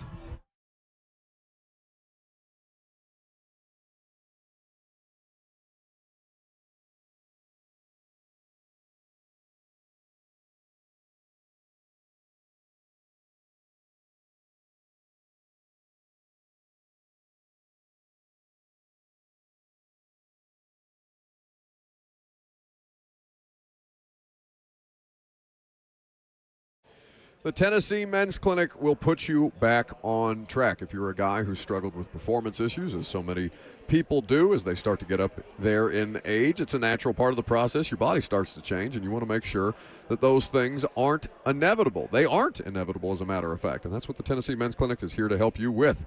They aren't cookie-cutter solutions that they offer you. The Tennessee Men's Clinic is urology-based and staffed with multiple licensed providers who specialize in men's sexual health issues. They use proven treatments tailored to your specific situation. No one size fits all. Whether you're dealing with mild or moderate ED, performance issues, or even conditions like Peyronie's disease, their medical team will work with you to create a plan that gets results, often with options that most men didn't even know were out there. Don't wait around. They have in-house labs so you can get your blood work results in minutes, not days, because too many guys are relying on pills that don't work or end up coming with nasty side effects. There are better solutions. Sometimes it's a combination of treatments, or rather there are better treatments. Sometimes it's a combination of those treatments that finally unlock the results that you've been missing. So call them today at 615-208-9090. That's 615-208-9090 or online at TennesseeMen'sClinic.com.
Welcome back to the show, fueled by Hattie B's Hot Chicken, the best hot chicken in the world.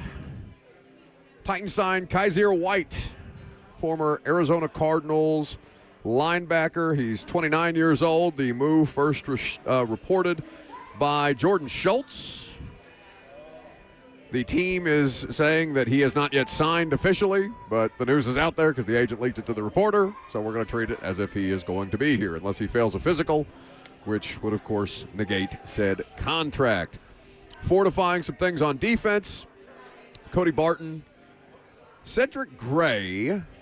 Was Denard asked specifically about Cedric? I might have missed that as we were carrying the press conferences about him being the primary, we'll call it, running mate alongside Barton in week 1. I don't believe that made it to the press conference. Potentially, if it did, we missed it, and we will effort that audio a little later on if it does exist. But a couple of different things that you need to know about what they're looking for as far as those specific positions.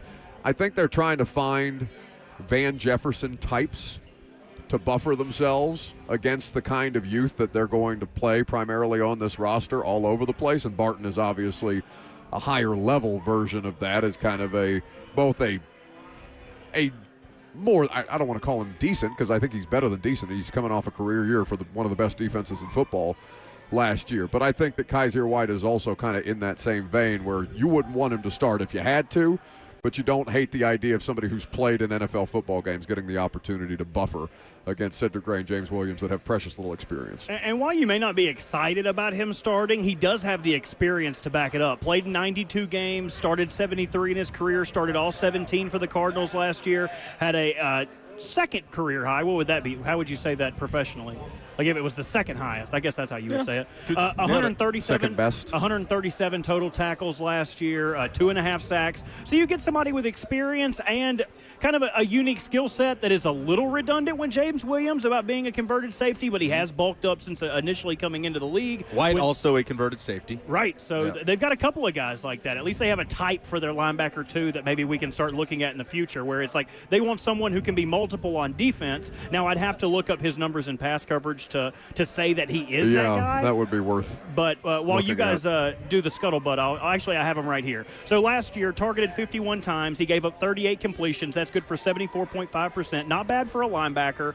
Only had 1 touchdown given up in coverage. So and had an interception. So not terrible, not the greatest, but as far as someone goes that you can add at this time of the season who has this experience, it's not a bad get for the Titans. Yeah, 8 QB hits too. So they'll probably send him after the quarterback in some packages. 2018 fourth rounder out of West Virginia to the Chargers. Started his career at Lackawanna in Scranton. I like that. PA. Scranton, Pennsylvania. I think the most impressive stat, though, and something that will help shore up this Titans, even if it's in a reserve role, 5.5. That is the number of % missed tackles he had last year, which is well below the league average. So a sure tackler who at least in certain situations can give you somebody where you don't have to worry about them blowing coverage or being in the wrong spot or pursuing too hard. Which was the perpetual experience with Kenneth Murray. Correct. So you bring up like their type as far as the linebackers go and kind of who they have gravitated towards or what kind of guys they've gravitated towards. I think that more than anything, I wonder if that's like a league-wide trend or if that's just specific to the Titans' defensive coaching staff at this point in time. Because there do seem to be a great many more of those converted type of players that are coming in. And, it could be guys who are just trying to make more opportunities for themselves at the professional level where they're getting graded out of safeties, being like, no, you can't run in coverage with NFL tight ends or wide receivers if you have to, but you could play in a box. Right, and I think that's kind of the change around the league that maybe the Titans are also clinging onto that trend where it used to be your second linebacker was a 2-down guy who you would worry about him playing on the first 2 downs for runs, and then in 3rd down you might go nickel, you might go dime, take him off the field completely. Now I think they want to be as multiple as possible to where it's like we could give you a 2-linebacker look, but that doesn't necessarily mean that he is going to be acting as a linebacker in this situation. What was the gripe that you had with the scoreboard over here well, at the new Nissan Stadium rendering? Set the scene of where we are. We're at Titans House. We're at Titans House where you can come hang out. It's a block party, free to the public, drinks. There's free food. There's live music. Titans legends like Brett Kern hanging out, signing autographs. And our own. Blaine Bishop is here signing a bunch of stuff, too. He's going to be on with Zach Lyons coming up, Cover 2, 3HL. We'll be broadcasting live as well. You can get the full immersive new Nissan Stadium experience. Come and check out all your options for PSLs and where to sit with the new stadium. You can also set up an appointment if you can't make it today, newnissanstadium.com. But it's a great crowd out here. There's Titans legends, Titans cheerleaders, Titans media, everybody hanging out. And there's Hattie B's Hot Chicken. Yeah. So you definitely need to come out here and even if just to get the full chicken. Yeah. Come for the chicken. And the full immersive experience of the new stadium, which a lot of people don't have. They've just seen the renderings online. This is about as good of a view as you can find before it is open. But there is to our right here a very big and detailed, not like a stadium for ants situation, but big detailed rendering. A stadium for mice. I think more for mice. Mice yes. more appropriate. Yes. For what? Kirby says it's a model, not a rendering. Thank you, Kirby. That's right. A model of the new Nissan Stadium. But Robert took issue with, because there's a mock game on the scoreboard. It's Titans-Bills.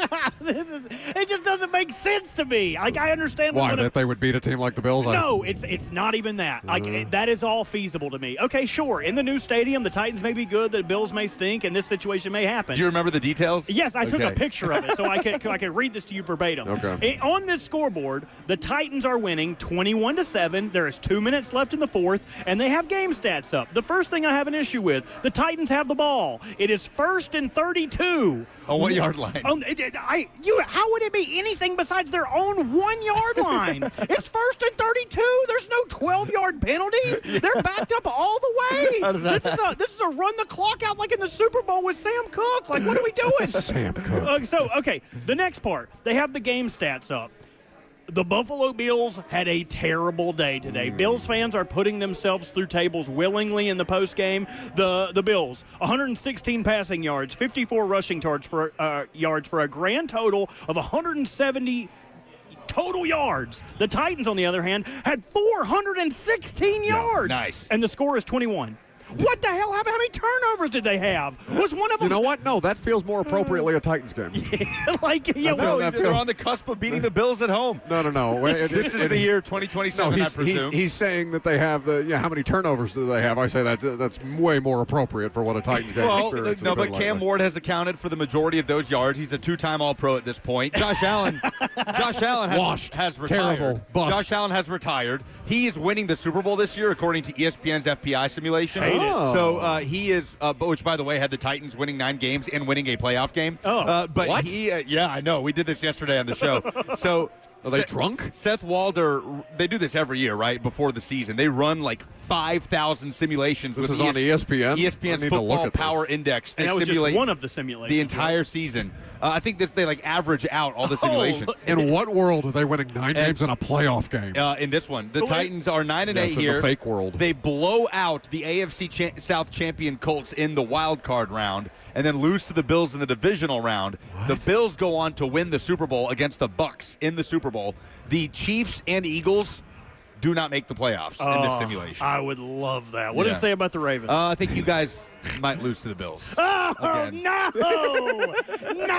Run me over with a car. So it's this one simulating the entire 2025 But in this situation, with the model of the stadium and the scoreboard, Josh Allen's retired. He's walked off into the sunset with Haley Steinfeld. This is 2 years from She's now. already left him for Michael B. Jordan in this future you're describing. No. That's why he retired. That's why he retired. That would be a very, very His different. heart was too broken to keep playing ball. Even if he would have, those stats probably would be the same. So I'm reading the AFC South one specifically. They have the Colts winning the division and the Titans earning a wild card. Yep, and then beating the Colts in the wild card. No game. wonder the football people hate the numbers people. This is just nonsensical. The Ravens edge the Bengals for the AFC North. Okay, the Cardinals win a playoff game in this simulation.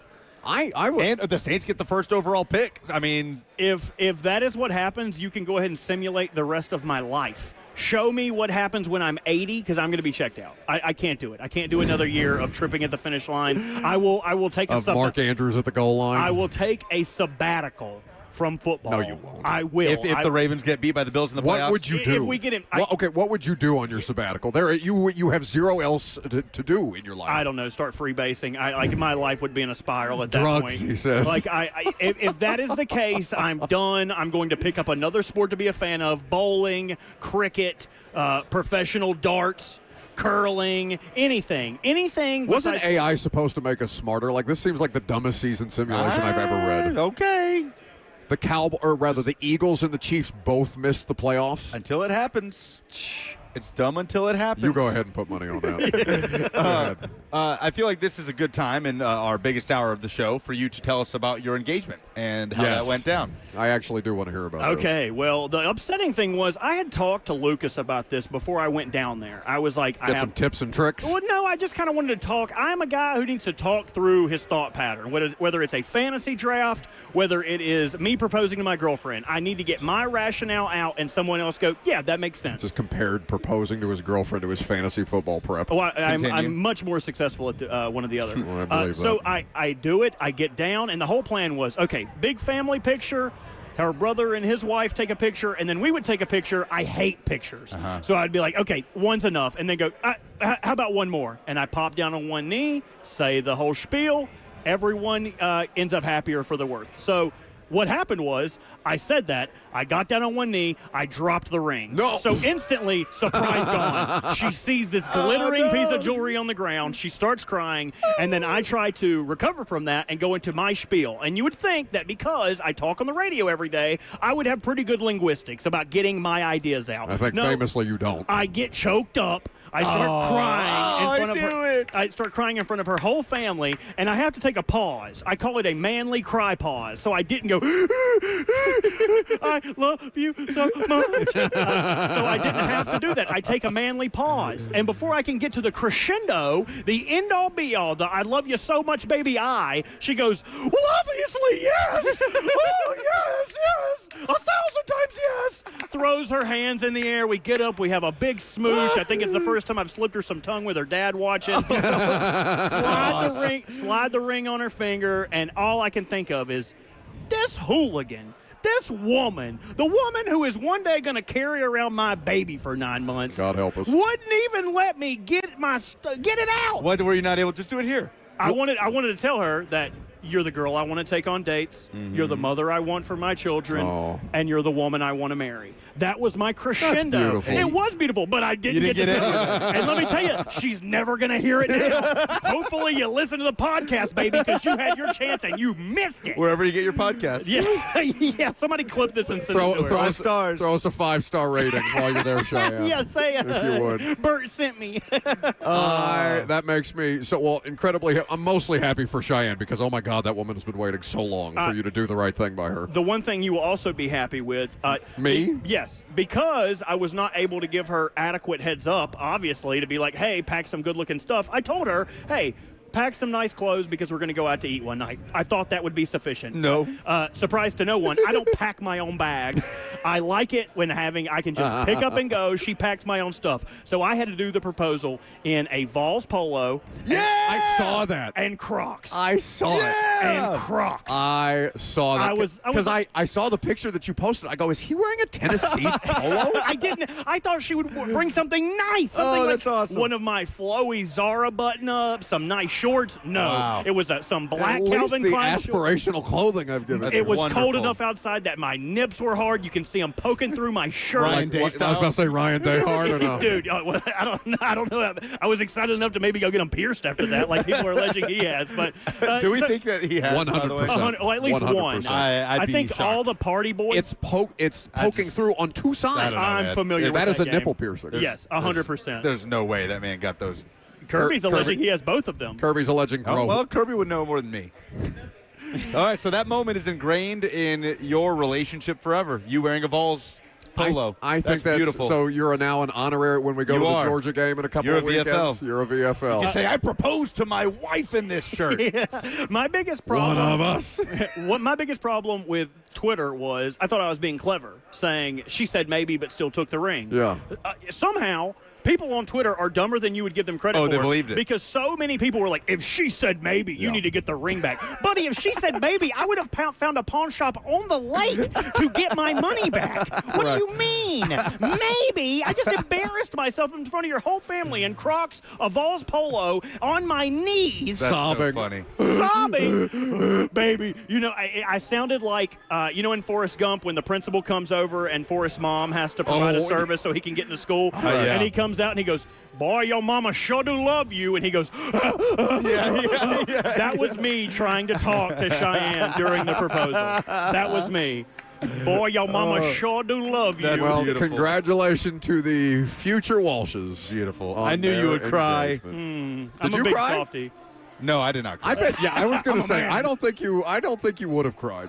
You know what? The only thing that makes I don't me think cry, I would. If God help me, if I ever do it. But the only thing that makes me cry is sports. I swear. That's so funny. I was watching the Corso stuff Saturday. I was a wreck, in man. tears. You just need to have Tom Rinaldi, like the music Yes, playing Tom behind Rinaldi you when you're makes me thinking cry, about yeah. it. Oh, proposing to the love of my life on a beautiful boat tour around the island of Capri does not make me cry. Okay, we get it. You dusted me. You dusted me on the proposal. I get it. I was in Crocs. You were in Capri. Watching a 90-year-old man hang it up and put on a mascot head for the first time, cried like a baby. No, but I think they're both awesome because the two of you, for some reason, have found women that do not that deserve so much better. But yet here we are, and here you are looking for the woman that deserves better from you.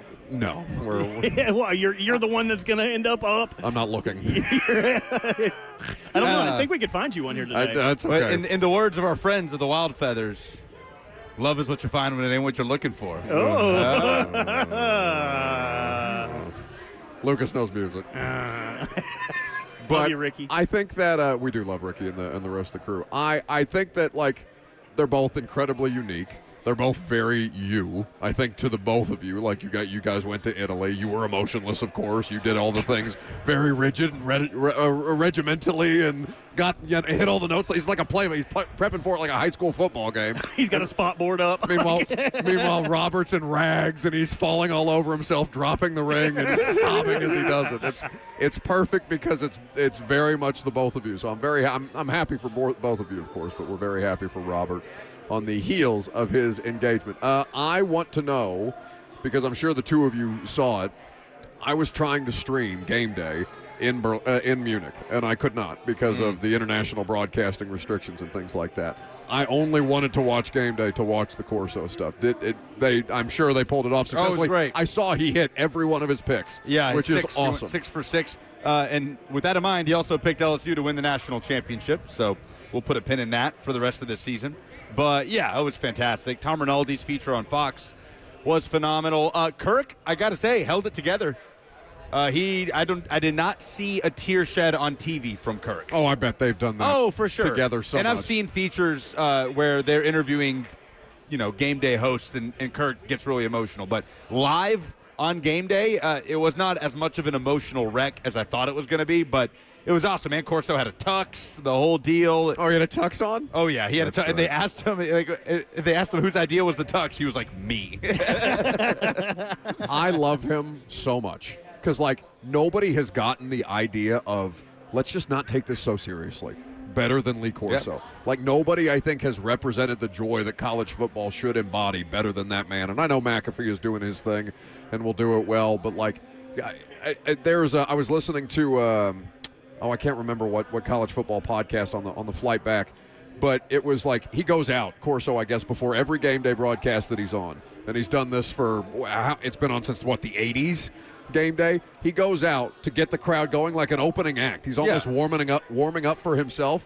He'll take there's the two helmets. They always have the two helmets facing one another of the game that they're at. He will take the opposing helmet and throw it across the stage and get the crowd going, and the crowd will lose their mind. That's elite. He's just an entertainer. He's obviously a football coach first and foremost, but the thing that I respect the most about him is how much joy he has brought to everybody's weekends on a regular basis, even emotionless Lucas, who will be crying while he watches Lee Corso and not when he proposes to his lovely fiancee, Megan.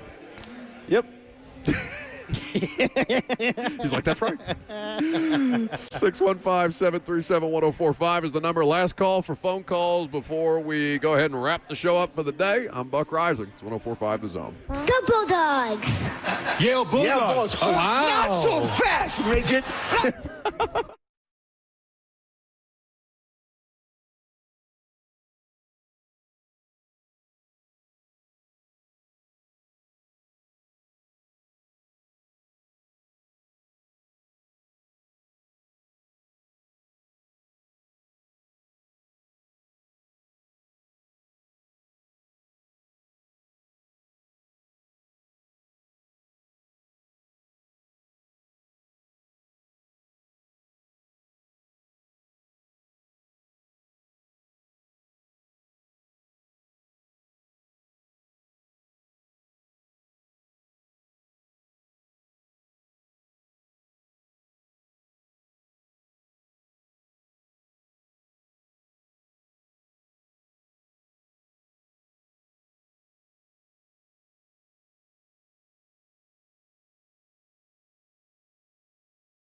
Last call for phone calls if you got them. Live here at Titans House. Everybody else going to be too. Blaine and Zach just got here. Well, actually, they've been here for a little bit. Zach, I swear to God, shows up like 3 hours before his show. He shows up when we show up. I love that. Oh, he's prepared? I love when hosts come ready to do their show. It's just it's something you can't teach. It's the intangibles, you know what I mean? Maybe one day. Separates the wheat from the chaff, as they say. The what? That's the thing people say. Nobody says that. Who do you know talks about wheat, and what is the word that you just used? Are you sure? Whatever word that you just Chaff. used, make sure you're pronouncing it correctly, because there's no way. Wheat from the chaff. To separate the wheat from the chaff is an idiom, meaning to distinguish the valuable or good from the worthless or bad. The chaff is the hull of the wheat. That's right. So, things that have happened since I went to Europe. Micah Parsons is a Packer. Yep. Alabama sucks. Arch Manning sucks. And Bill Belichick gave up more points in a game than he has ever given up in his career as a head coach. That's crazy. His first game in college. Over Absolutely. 500 games in the National Football League. Not once did any of his teams give up 48 points. Absolutely insane. So, these are all things that have happened since we've been gone. Well, I guess you came back yesterday. How was the show yesterday? Did Ross suck less yesterday? Ross was great. You said no, he didn't suck. Oh, no, he did not suck at all. Okay. We had a good time. Ross, see if you can redeem yourself by giving me the Nick Saban audio from, I believe this was yesterday, on their special edition of College Game Day broadcast ahead of the UNC-TCU game, reacting to Alabama's first season opening loss since 2001. Yep. Yeah, well, that's all about what they did last year. Yeah. That creates the expectation for this year. But, obviously for me and for a lot of the Bama fans, the disappointment that Florida State dominated the line of scrimmage on both sides of the ball. Yep. But the good news is every team has the best opportunity to improve from week 1 to week 2. Because really going into the season, you don't really know what you have for sure as a coach. And you're always very anxious about what might happen in the first game. And I'm sure they're all disappointed, players, coaches alike. But they do have a great chance to improve from week 1 to week 2. That's when you usually make the biggest improvement. LSU, Miami, and Ohio State all really impressed me. But I think Texas, Notre Dame, and Clemson all have a really good chance to have great teams this year, too, if they make the progress they're capable. So that's Nick Saban reacting to Alabama's first season opening loss since 2001. They did get dominated. Yeah. That's I asked you guys coming back yesterday which game should I focus on since I didn't get to watch any college football over the weekend. I was stunned by the way that they got pushed around up front. Yep. I was stunned by the fact that how many passes did they even complete? Florida State. It was like 9 passes they completed. Like 11. We were talking about it yesterday. Those were, again, Gus Malzahn, play caller, FSU, Bama Slayer, Gus Malzahn. Thomas Castellanos' numbers on Saturday were Nick Marshall 2013 numbers, were Jarrett Stidham numbers, were Bo Nix numbers. Oh, speaking of Alabama, look at poor Zach Lyons. Look, he's just shaking his head. Oh, he said, talk to the hand. But, Bama fans have to be in an existential crisis right now because it's. I don't know. Are you in an existential crisis, Zach? Is that existential? Yes. Yes. He said yes. He confirms. He said yes. Okay. Because it's like you come back saying, what are we? You know what I mean? It's not like Thomas Castellanos lit the world on fire. It's not like you botched a kick. Anytime the Nick Saban teams would lose one of these games, it's special teams probably had something to do with it. It was some freak thing. You just got whipped, straight up. You got completely bullied up front. How do you fix that from week 1 to week 2? With that improvement Nick Saban's talking about, I don't know. Did I see you tweet that America owes Thomas Castellanos a public apology? We all owe Castellanos an apology. Is it Llanos or Llanos? So it's not Llanos. It's not the double Y. Correct. I hate that. Castellanos. It's I want to be able to say, and a touchdown by Castellanos. We owe Castellanos an apology. You don't get to hate him. As a college football watching people. The chat is confirming that they're just going to poop on Zach Lyons all week long. So I also another thing we talked about yesterday. I fell victim, I believe, for the first time in my life to Vol Twitter over the weekend. Oh, because also the losers going at Keith Bullock. Stop.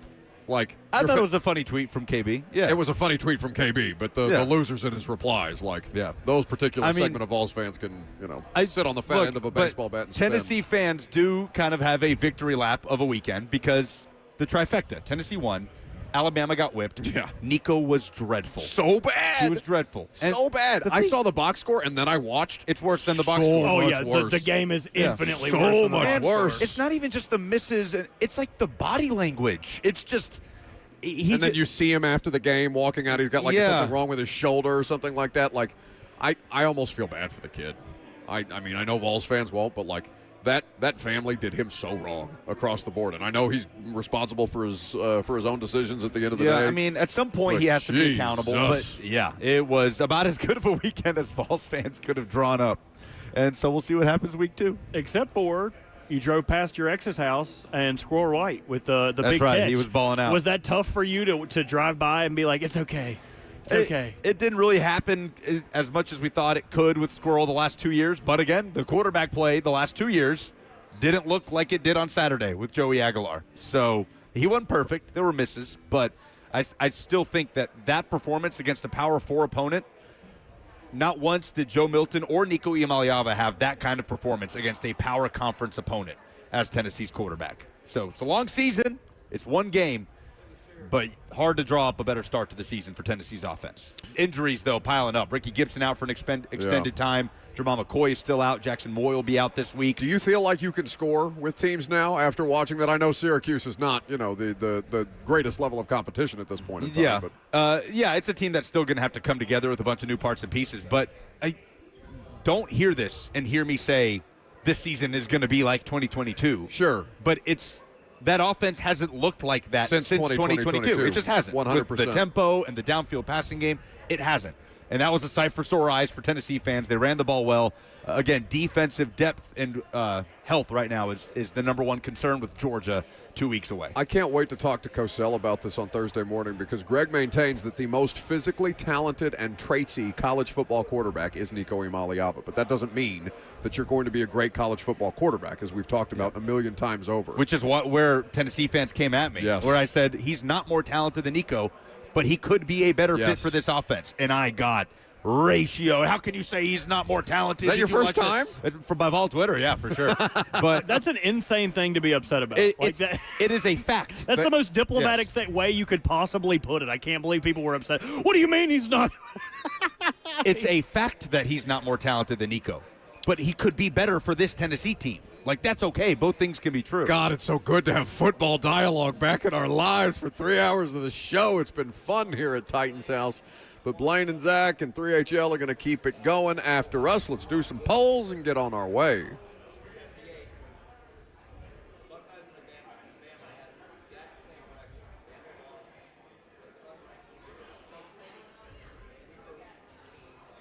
Particular.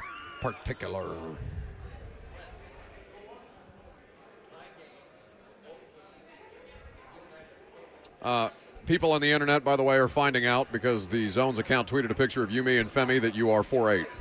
You were on a stool is what doesn't show in that picture. No, I think you're actually on the elevated platform in that picture. No, they can't see. Your feet are cut off. They can't see the stool you were standing on. Presented by Two Rivers Ford, the South's most trusted Ford dealer. What in sports made you say, oh no, this weekend?